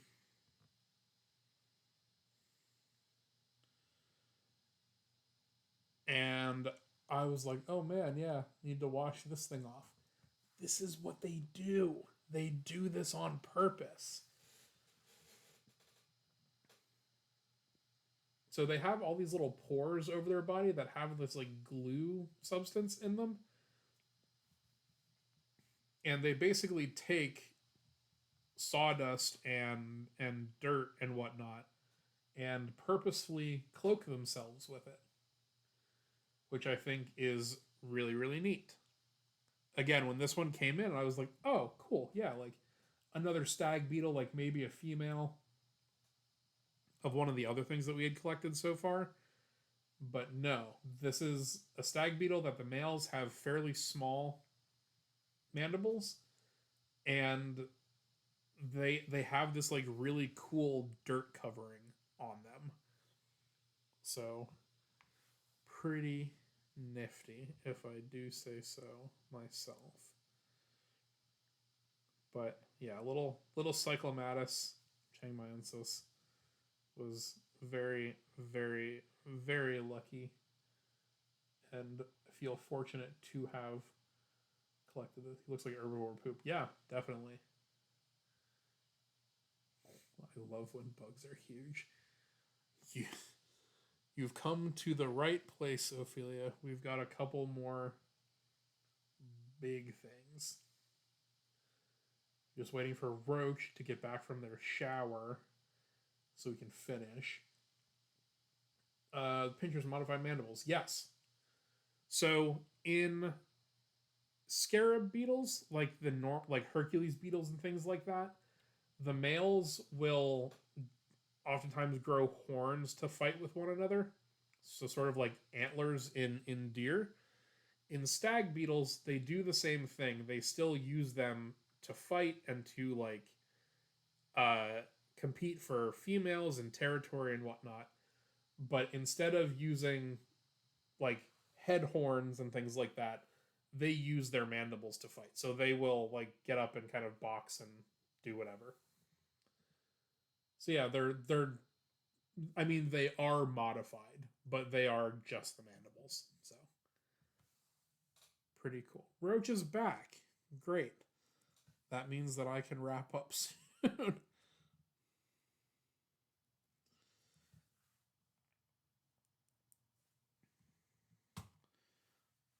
Couple more biggins to show off before we get to the.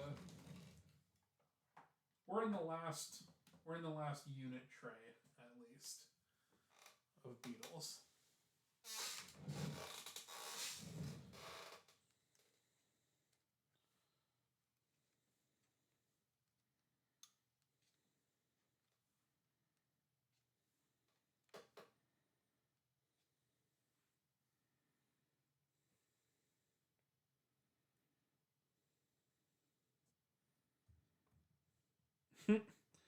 This is as far out as I can go. This is all the way zoomed out, chat.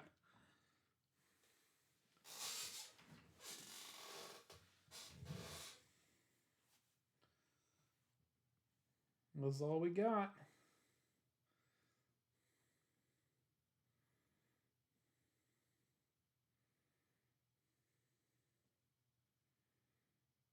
Oh yeah, that does look cool with the background.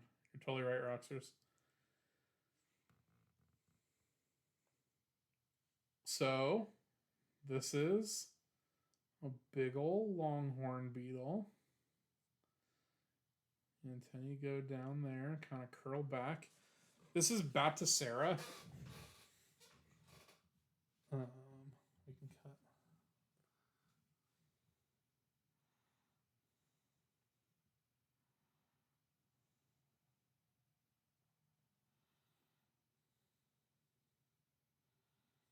Big beetle. And another Animal Crossing sled. Yes, this is the. They've got a couple of different. They have a couple of different longhorn beetles in Animal Crossing, and one of them is based on this genus specifically. It's the one they just call a longhorn. Okay. I see, I see, I see. But yeah, so big ass longhorn beetle. Excellent. Good find, Evan. I did good finding bug. Roach, this is familiar-ish to you. Roach just sent me a picture of one of these the other day. So this one is a rhinoceros beetle.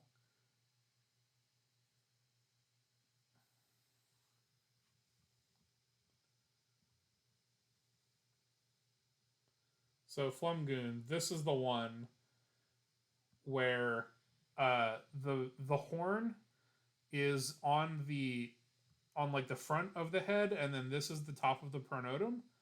So in this case, they will use those horns to like fight and grab each other. But the stag beetles use their mandibles.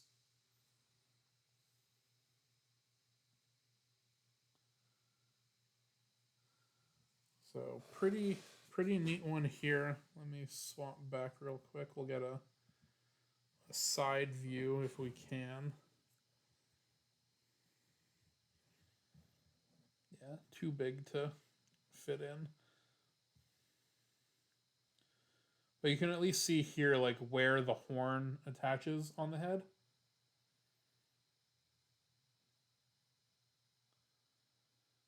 Bigger than Australian rhino-beetles, bros are cuter. That's fair. It's freaking dim. You mean the homie from Bug's Life? Yes. There's a funny story about that.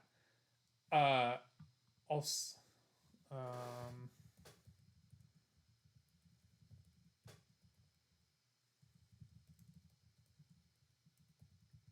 I think I've put it in.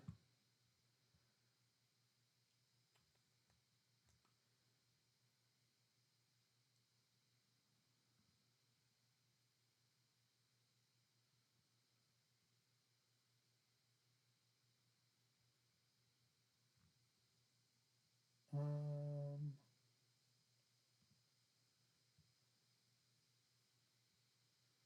Hold on, I'm getting a paper.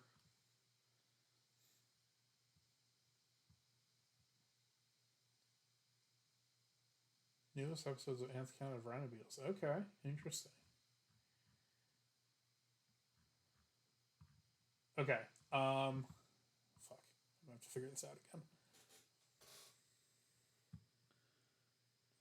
Capture.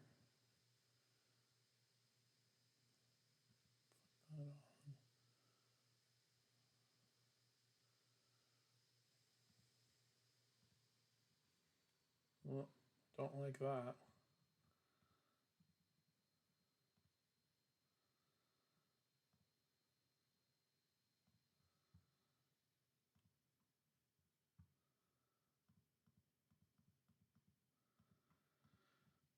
Um,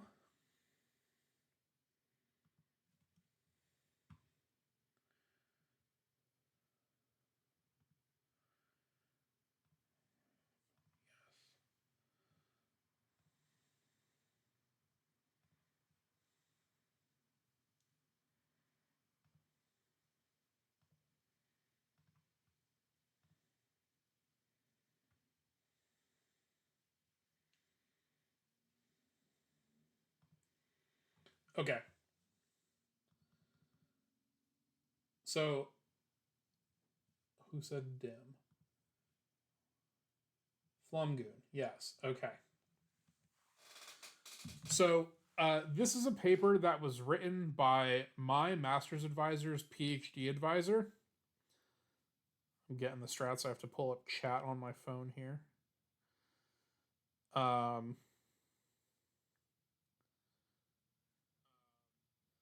Ew, I can hear myself. So they described this new species. Megaceros is the genus of beetle, and they coined this term the dim effect, named after the beetle in Bug's Life. You know how everyone always says like, "Oh, art imitates nature" or whatever. The dim effect is the other way, where there is something in art that we only discover in nature after the fact. So Dim was a Hercules beetle,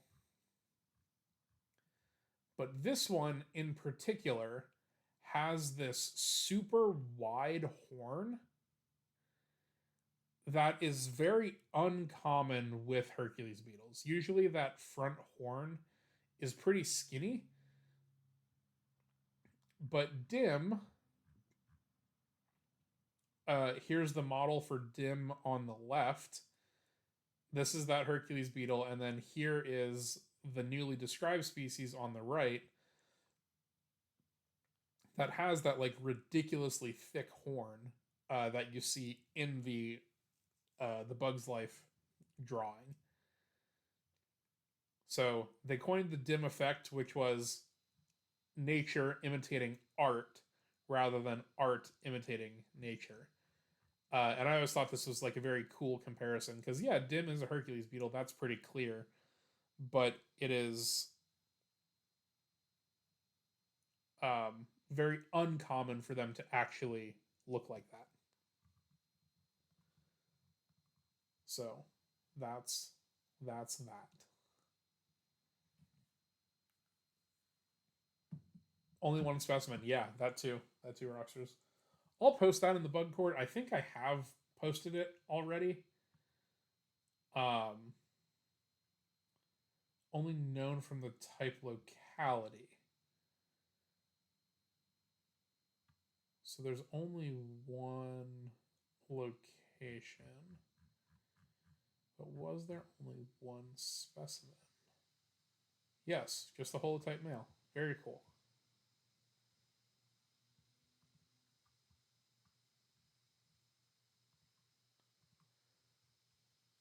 Okay, yeah, so that was the rhinoceros beetle. Now, are we ready for the goods? This is probably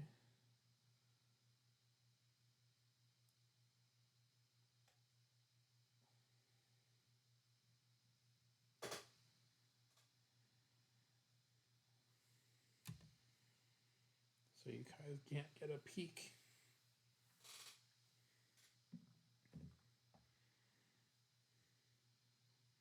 Okay, you guys ready to see it?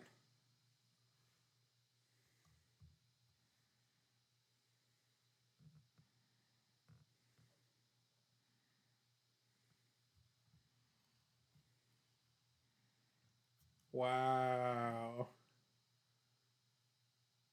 Can you believe this? This shit's crazy. I've never seen anything like it. So this is zoomed all the way out. This is as good as this specimen gets. So there's a lot of bug here to look at.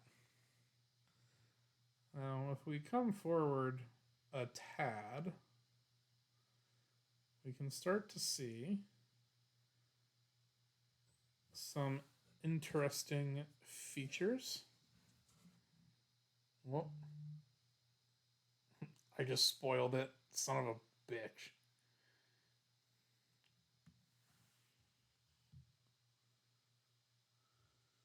Okay, this is also as far up as I can zoom, so I can't even get the pronotum fully in view.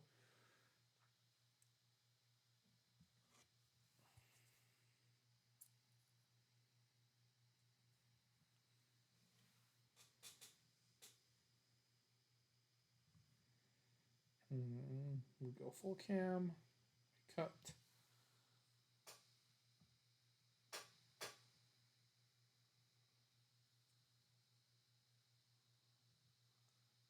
Ta-da.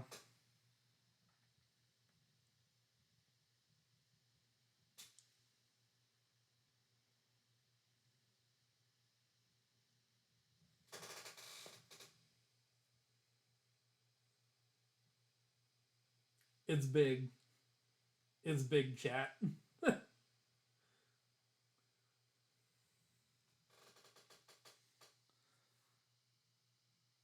So this is another longhorn beetle.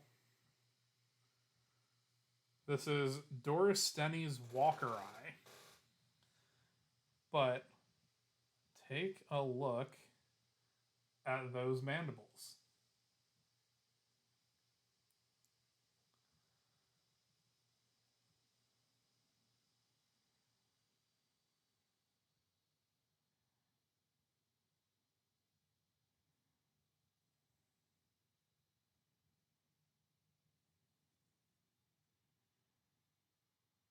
Why he got tarantula teeth?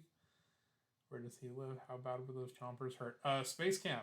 They live in Thailand, where all of this stuff is from. How bad were the chompers hurt? Not as bad as you would think.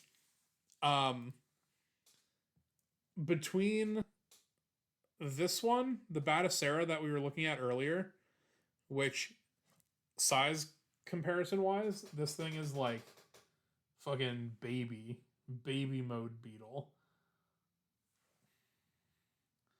Uh, this one would be worse bite wise. I did in fact do it for science and try to get bit by one of those things, and it really wasn't that bad at all. They don't really have leverage because not only do they don't come together when they pinch, if you can look at the way that those mandibles are, they kind of come together like this. So they only contact at like a broad surface. They're not coming like together. Together. Um, so yeah, it wasn't that bad. But I think this is going to help us. Okay, Cody Pearson, don't you dare. Don't you dare say that to me.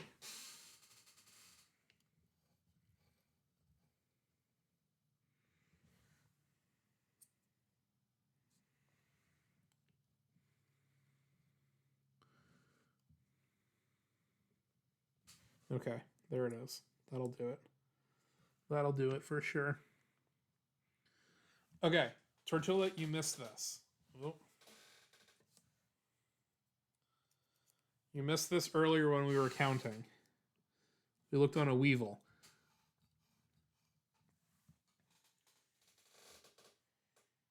In Australia, we got fat bugs.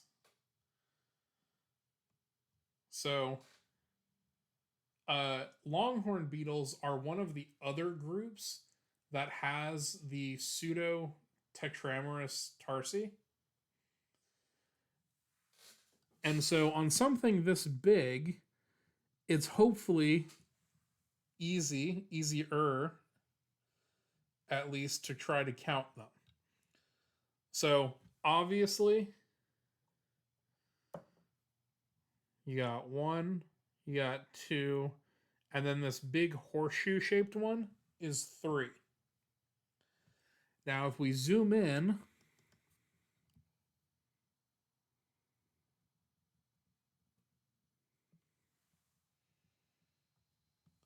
there's like this little ring down here. So this is three. This, just this little tiny piece, is four. And then this long piece here is five.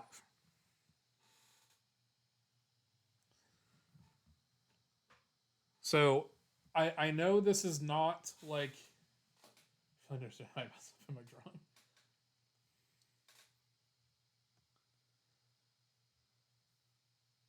So it's just this little teeny tiny bit down here at the bottom is the fourth segment. Because it did the same thing. I thought you accidentally included the end of the tibia. Maybe I just didn't understand your art. That's possible. But anyway, so the cool there are many cool things about this, but one of the pretty cool things here uh, about this guy is that the person who was hosting us was telling us, hey, like during the afternoon rains, check out, like, try and find the rain beetles. And I went, no, there are no rain beetles here, because I know rain beetles as pleocomids, which are the really fuzzy scarab guys that we've looked at before. Sleepy Bunny, hello. And rain beetles, what I knew them as, only occur in the US. And lo and behold, oh my god. Please hold. I gotta pee for some reason.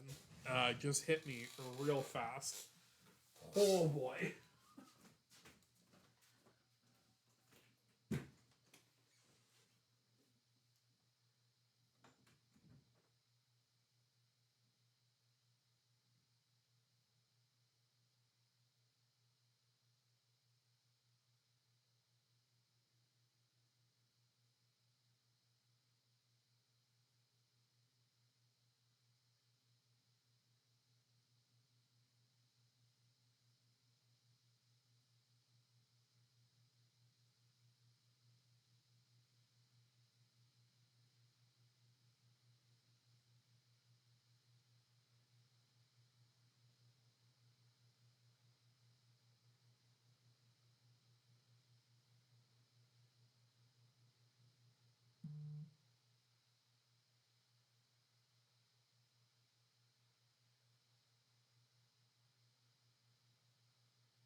That became an emergency real quick.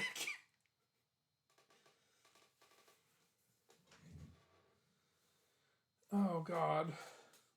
There's nothing. There's nothing left. It's. I'm not refilling it. I'm not refilling it. I'm sorry.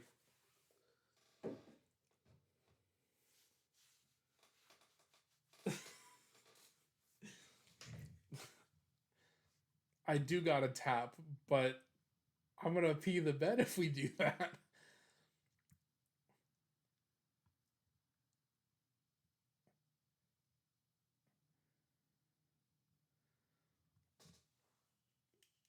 Someone got a text. Did I go? Did my phone vibrate? I sure did. Anyway, thank you for the points. I will not be drinking anymore. Tortilla, yes, if you are allowed to do that, you may in fact unredeem their points for them. Um. Anyway, rain beetle story. Um. They said, "Oh yeah, look out for rain beetles," and I was very confused because I thought only rain beetles that I knew were in the U.S. Well, turns out these things also only fly when it's raining. I don't know what they're doing because males and females were both out flying. I don't know what these mandibles are for because males and females both have them.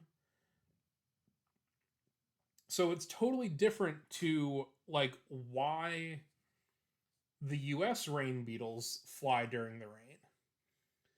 But in the middle of the afternoon, we were sitting there drinking our little afternoon beers, and I just hear doof, and I look over to like the shed next to us, and there's this giant beetle that had just like crash landed on the metal roof. And I like raced out, I grabbed my net, and I was just like kind of waiting to see if it would come off the roof, and it never did. So then I was like, well, okay, well they're out now, right? Like let's see how this goes. And so I was out there. I just had like shorts and a tank top on, and it was just clinging to me. I basically jumped in the pool. Like it was so wet. My hair was down in my face. It was just completely soaked. And I had to take my glasses off because I could see better without my glasses than with the amount of rain that was on my glasses.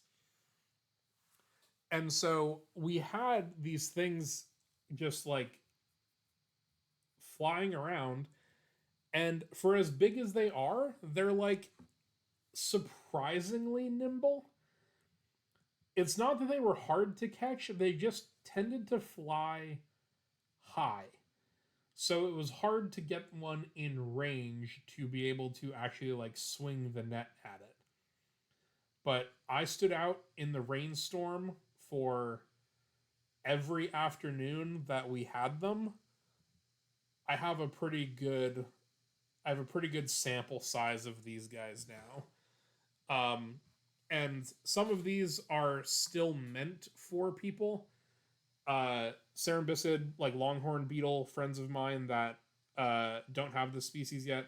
I have extras, so not all of these are going to be kept by me, but I do have a pretty solid pretty solid holding of them now.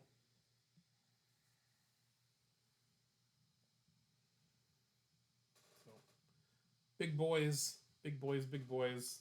This one's like the runt, but still pretty good. Keep the big one. Uh, yeah, the big one's nice. The one that we've been showing off, I think, is the one, at least the one that I would keep. Um, this one I think is technically the biggest one, but the mandibles didn't spread very nicely. And so the one that I have is missing part of an antenna, but I like the way the mandibles look better.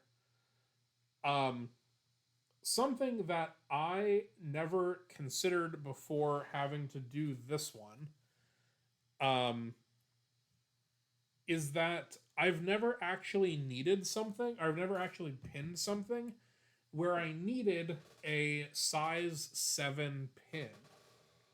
So that's something fun. We've talked about insect pins a fair amount before, and they go from 000 all the way up to 7. And the only difference in anything from 000 to 6 is the width, like the actual thickness of the pins. Sevens are the only ones that are actually any longer than the rest. And so I was, trying to pin these, and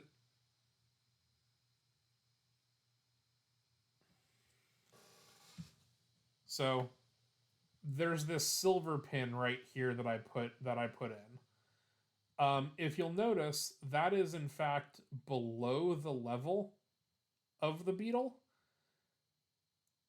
and basically the legs and the mandibles would have to be shoved into the foam, and there would be no shot at putting labels under this. So then this one here is a 7. Yeah, 6 7. Yeah. Thanks, Icebound. Um, but you can see the height difference here between these two. This is not a 6, but again, for experiment's sake, it doesn't matter. They're all the same width. But yeah, this was the first insect that I've ever had to actually pin with a 7, because with this I have space here to hold it up top. I have the feet and the mandibles are not hitting the foam, and I have room for labels under here. So that was a fun. I wouldn't say experiment, but the singular pack of sevens that I bought 10 years ago, when I bought one pack of pins in every size, I have never used a 6. The biggest I've ever done for anything in North America was a 5, and that was overkill at the time. I didn't realize that would be like, it wasn't bad, it was fine, but I didn't really need it. Or 7's the thickest too, yes. Yes, they're the longest and the thickest. Um, but yes, the singular pack of 7's that I bought like 10 years ago finally got some use. And so every 10 years, I'll get like 10 specimens that I need. So it will take me 10 specimens in 10 years. Yeah, so it'll take me another 90 years to collect as many specimens to finish out that pack of 7's. I'll probably be buried with some of those 7's.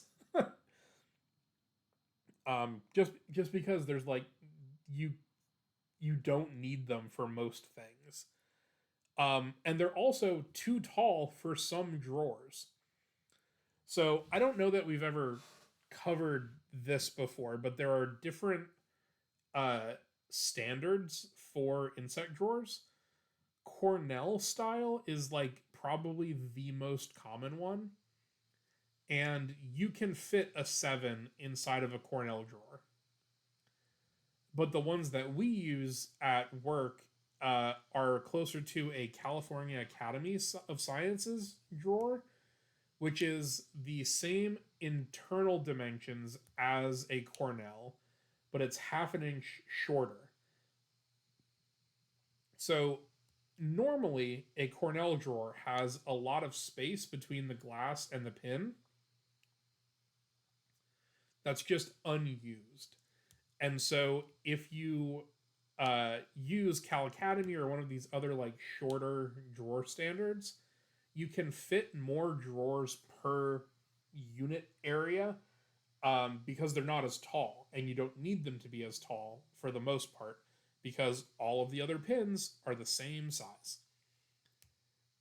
Sevens, though, Cornell was like, you know what? We're just going to make them all this size because you never know how many drawers that are eventually going to need a seven at some point. So that's one of the different drawer standards, and my personal collection is in a California Academy style. So I have a bunch of Cornells because I started as a Cornell system, but then Cornells got really expensive and I could get California Academies for basically free. So I switched over to that. But yeah, this drawer in particular has to be a Cornell drawer because it's the only one that'll fit such a tall pin.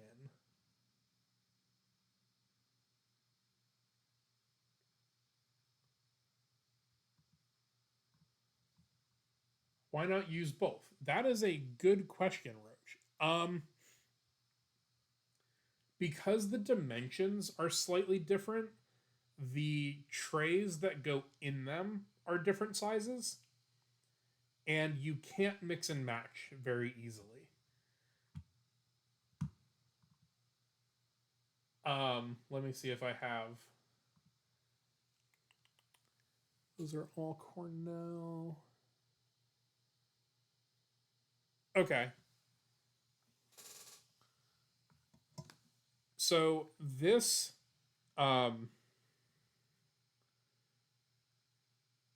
just a cabinet for sevens and a cabinet for everything else. Yeah.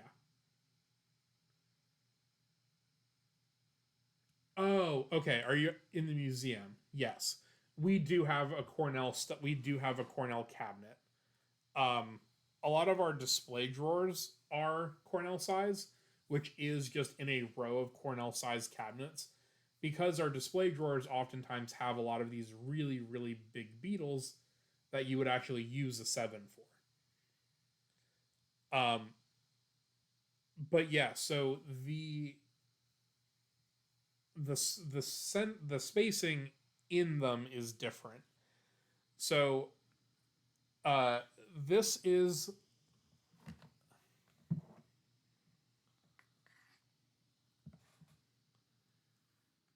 this is a Cornell A tray, and then a B tray would be like half of this. So then this is a C tray because it is a quarter of it's a quarter of one of these big ones. So two, three, four, whatever. So this is a C tray in Cornell standards. This is a C tray in Cal Academy standards. So it's the same, like, it's the same percentage of a whole cabinet, or the same percentage of a whole, like a big unit tray, but you can see how much smaller they are. And that's because Cornell standards have 4 rows of unit trays across. Cal Academy has 5. So the trays overall are smaller, which can be good and can be bad. So if you have really big chunky beetles, you're going to need uh more Cal Academy trays to fit the same amount. But if you have a lot of small series of things, you can fit more species in a drawer if you're using Cal Academy size. And so that's something that is like an institutional legacy sort of thing. Like if your collection started off originally as a Cornell collection and you've now got like thousands and thousands of drawers, you're not making the switch to Cal Academy. Like it's prohibitively expensive. It would be so much people power to like move every individual specimen over. It'd be such a pain in the ass. So you kind of get grandfathered into whatever style that your collection historically uses. Mine has been an interesting case because um, I started with a Cornell cabinet. That was my first thing. I had a stack of like 8 Cornell drawers that I left undergrad with. Made it through my master's. But then when I got to ASU, when I was in Arizona right before moving out here, ASU uses Cornell Standard. But they got the donation from Charlie and Lois O'Brien, which was the largest private insect collection donation in the world. Charlie and Lois donated 1.5 million specimens to ASU. So essentially doubled their holdings overnight. And Charlie and Lois used Cal Academy drawers. So when they got that collection in 2018, so like right before I got there, they did transfer 1.5 million specimens from Cal Academy to Cornell size, which is crazy, like insane effort to do that. But they had grant money for it, so it got done. But then that meant that they had hundreds and hundreds and hundreds of Cal Academy drawers that were just sitting in like a shipping container out in the parking lot. And so when little old Evan starts his PhD at Arizona State, and I start like really working and expanding my collection a whole lot, they're like, "Oh, just go get stuff from the shed." And so I started moving everything into Cal Academy size, but I had paid for Cornell drawers, and they're like $60 a piece. So like I was gonna keep my Cornells. So now I have a mixed system, and it sucks. It sucks so bad to have two different cabinets, two different styles of drawer because they're not interchangeable. I It's not the worst thing. So all of my ground beetles are in Cal Academy size because I have more drawers of that size. So I'm able to like move things around easier, and I oftentimes also have a lot of singletons. So the lowest size that I tend to use for Cornell size would be this. And so just imagine this sitting in your collection with just one beetle in it. That feels kind of bad. It feels a lot worse than just having a single beetle in one of these. Even though functionally it is exactly the same like breakdown, this is just smaller, so it fits one specimen better. But a lot of my non-ground beetles and stuff that I don't the stuff that I don't curate as fully, I still keep in the Cornell cabinet, in the Cornell drawers. All of this stuff that we've looked at tonight has been in one of my Cornell drawers because it has the sevens in it, but also because it's my non-ground beetles, my non like super well curated stuff. I save so much money. You have no fucking idea, Roach. I got to ASU with like I think a dozen drawers. I moved 60 plus with me here to Florida. All of these, those are my empties. So they were like, "Yeah, you can take some extras." And I went, "Yes, please." So yeah, all of this is empty cabinetry right here. I need a cabinet to put them in. Obviously, having them stacked like this, like that's the ceiling, and that's where the drawers are. So like it's pretty close. I could maybe only fit like 3 or 4 more up there before I'm actually touching the ceiling. Um, but yes, so I have a ton of empties, and I saved a shit ton of money. So yeah, it's definitely solid. ASU definitely hooked me up. Especially when I was leaving, I was like, "Hey, could I take a couple more with me? And they said, yeah, totally fine. So very, very thankful for them. Everyone at ASU treated me so nice. Uh, and yeah, saved so much money. I originally was like, oh yeah, it'd be nice to eventually switch all this over into Cornell. But at this point, that would be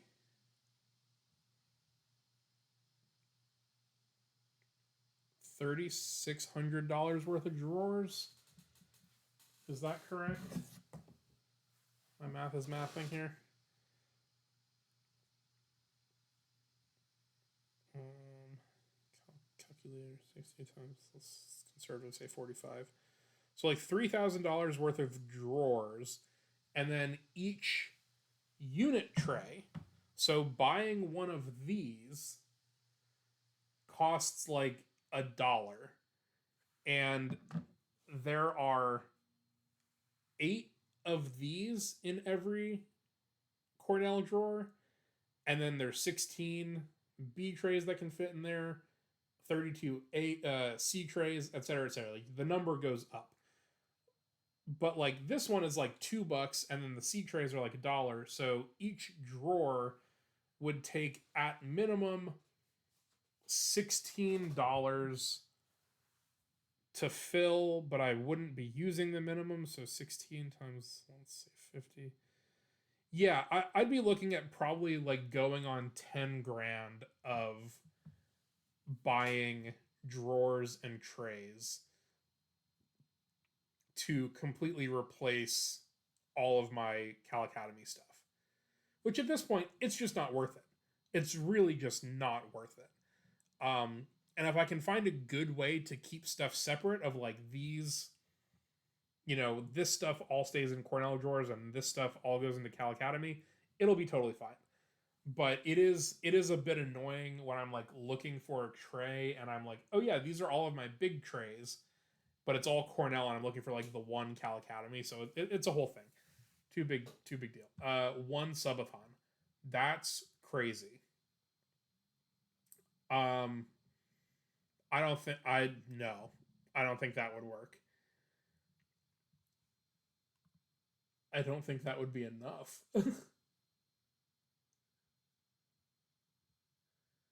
We would need more than one subathon for sure. Bugathon is an interesting idea, Flumgoon. Don't Roach, you're here. Live, you're here. Neither of you two can ever mention this to him. But I have been thinking a little bit of inspiration from Poop Boy himself of doing some 24-hour thing. Um, I would probably make it like my 1 year, uh,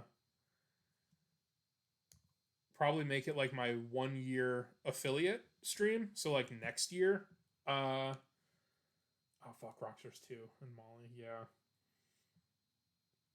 Tortilla, please don't. Echo, you're here too. Oh my god. Everybody's gonna tell Chandler that I got inspired by him. No.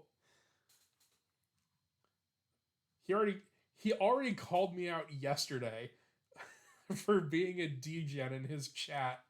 And then he said, and I quote, Evan says mean stuff here because of the culture, but you meet him in person and he's just this cute little guy. Which I don't think it's wrong. I am a cute little guy, but he didn't have to call me out like that.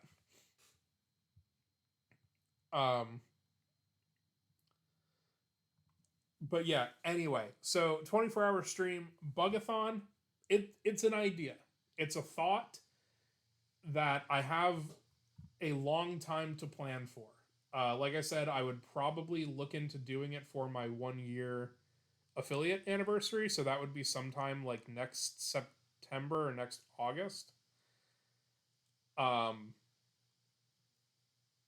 and it would be, looking at specimens, preparing stuff, pinning stuff, Hopefully by that time I will have a better idea on how to do live bug hunt.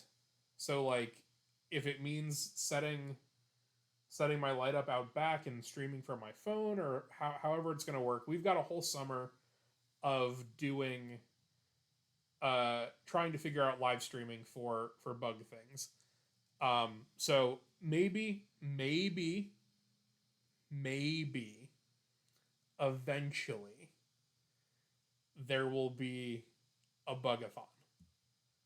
What that looks like, I don't know. I'm not promising the 24 hours, but it's in consideration. Another live bug hunt with light and sheet and special guests. Interesting, Echo. Interesting. Um, tis not the season for live bug hunt anymore. But definitely next year, I'm gonna try to figure out what I'll figure out the best way to do that. If I just run, if I just run stream on my back porch, I can just do it from my computer, and I can still have the microscope set up, and we can catch things and then like look at them under the scope and then let them go. But I'm hoping to do more travel with you guys. I asked Santa for some lav mics for Christmas, so we'll see how that goes. But I just spent all of the PC money uh, to buy that setup. Having to buy like a mobile stream setup would be such a pain in the ass for something that like I don't know how often I would do it. So um, we're gonna think about that, like a cheap way to do that. And I think doing the bug hunt in the backyard um, would be pretty easy because then I can just take the laptop setup and move it outside. And we can still look at stuff with the scope, and you guys can still see it. Because that was the biggest thing with the one at Alveus most recently, was that we had the idea, but then we didn't have the camera stuff figured out. And if Rosie hadn't have been there, I think we would have been kind of cooked. Um, so we'll have to see how streaming from my phone goes, because then I can hook up like uh, a macro lens onto it, just like a clip on my phone. Or I think the better idea would probably be catching things and either chilling them for a little bit and then looking under the microscope, or just trying to show them under the microscope kind of as is. But these are all things in time. In time, we will get there. It's currently like I was gonna say a low number, but it's probably not actually that low. I think it's like 52.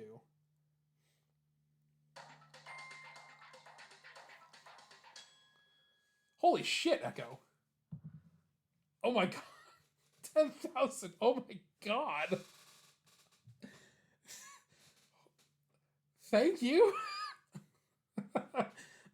I will put that away for a non-rainy day. Um, thank you so much, dude. Wow, wow. Um, okay, we got bug hunt funds, chat. Let's go.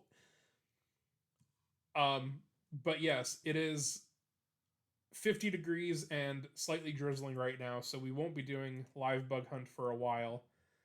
But now with Echo's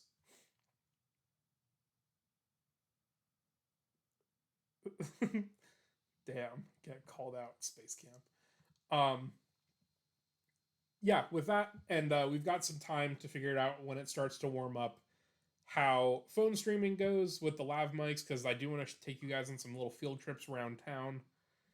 Um, and yeah, so we have stream plans. We have stream plans for the future. Um, thank you, Tortilla. Thank you, Echo.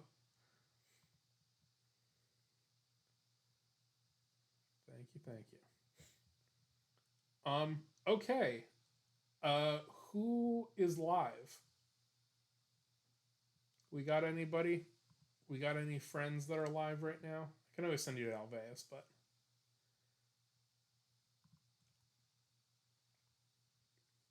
by Subway. Nah.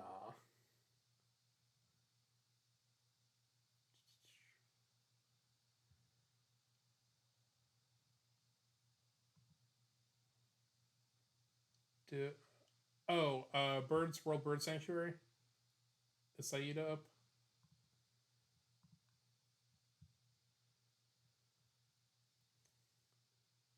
The World Bird Sanctuary, right?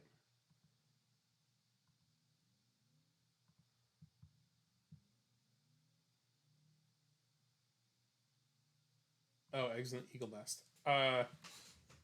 Could you give me the thing for Window to Wildlife? Somebody.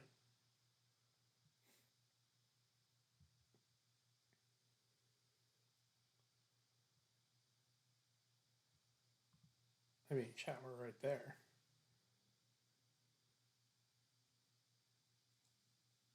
One more sub to complete level 5.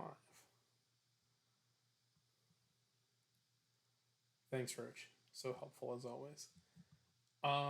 Streaming, but I only play Minecraft and Salt Man. Incredible. Okay. I'm going to send you guys to look at some eagle babies or eagle eggies, whatever it shall be. Thank you, as always, for coming to hang out. I hope this was a fun one. We saw lots of cool stuff today. I think this will be a fun VOD for anybody that missed it. Thank you, Roach. Thank you, thank you. Echo, incredible as always, man. I really do appreciate it so much. We will get that. We'll get that cooking on something for the bugathon. All right, I will see you guys Wednesday. For pre-chat chats, and I'm gonna send you to Window to Wildlife, and then I'm gonna go pee again. Wonder why that's happening. Bye, everyone. Have a nice night. Floss your teeth. Hell yeah, tortilla. Echo, please no. I'll owe you guys a couple of drinks next time. Goodbye, goodbye. Good night.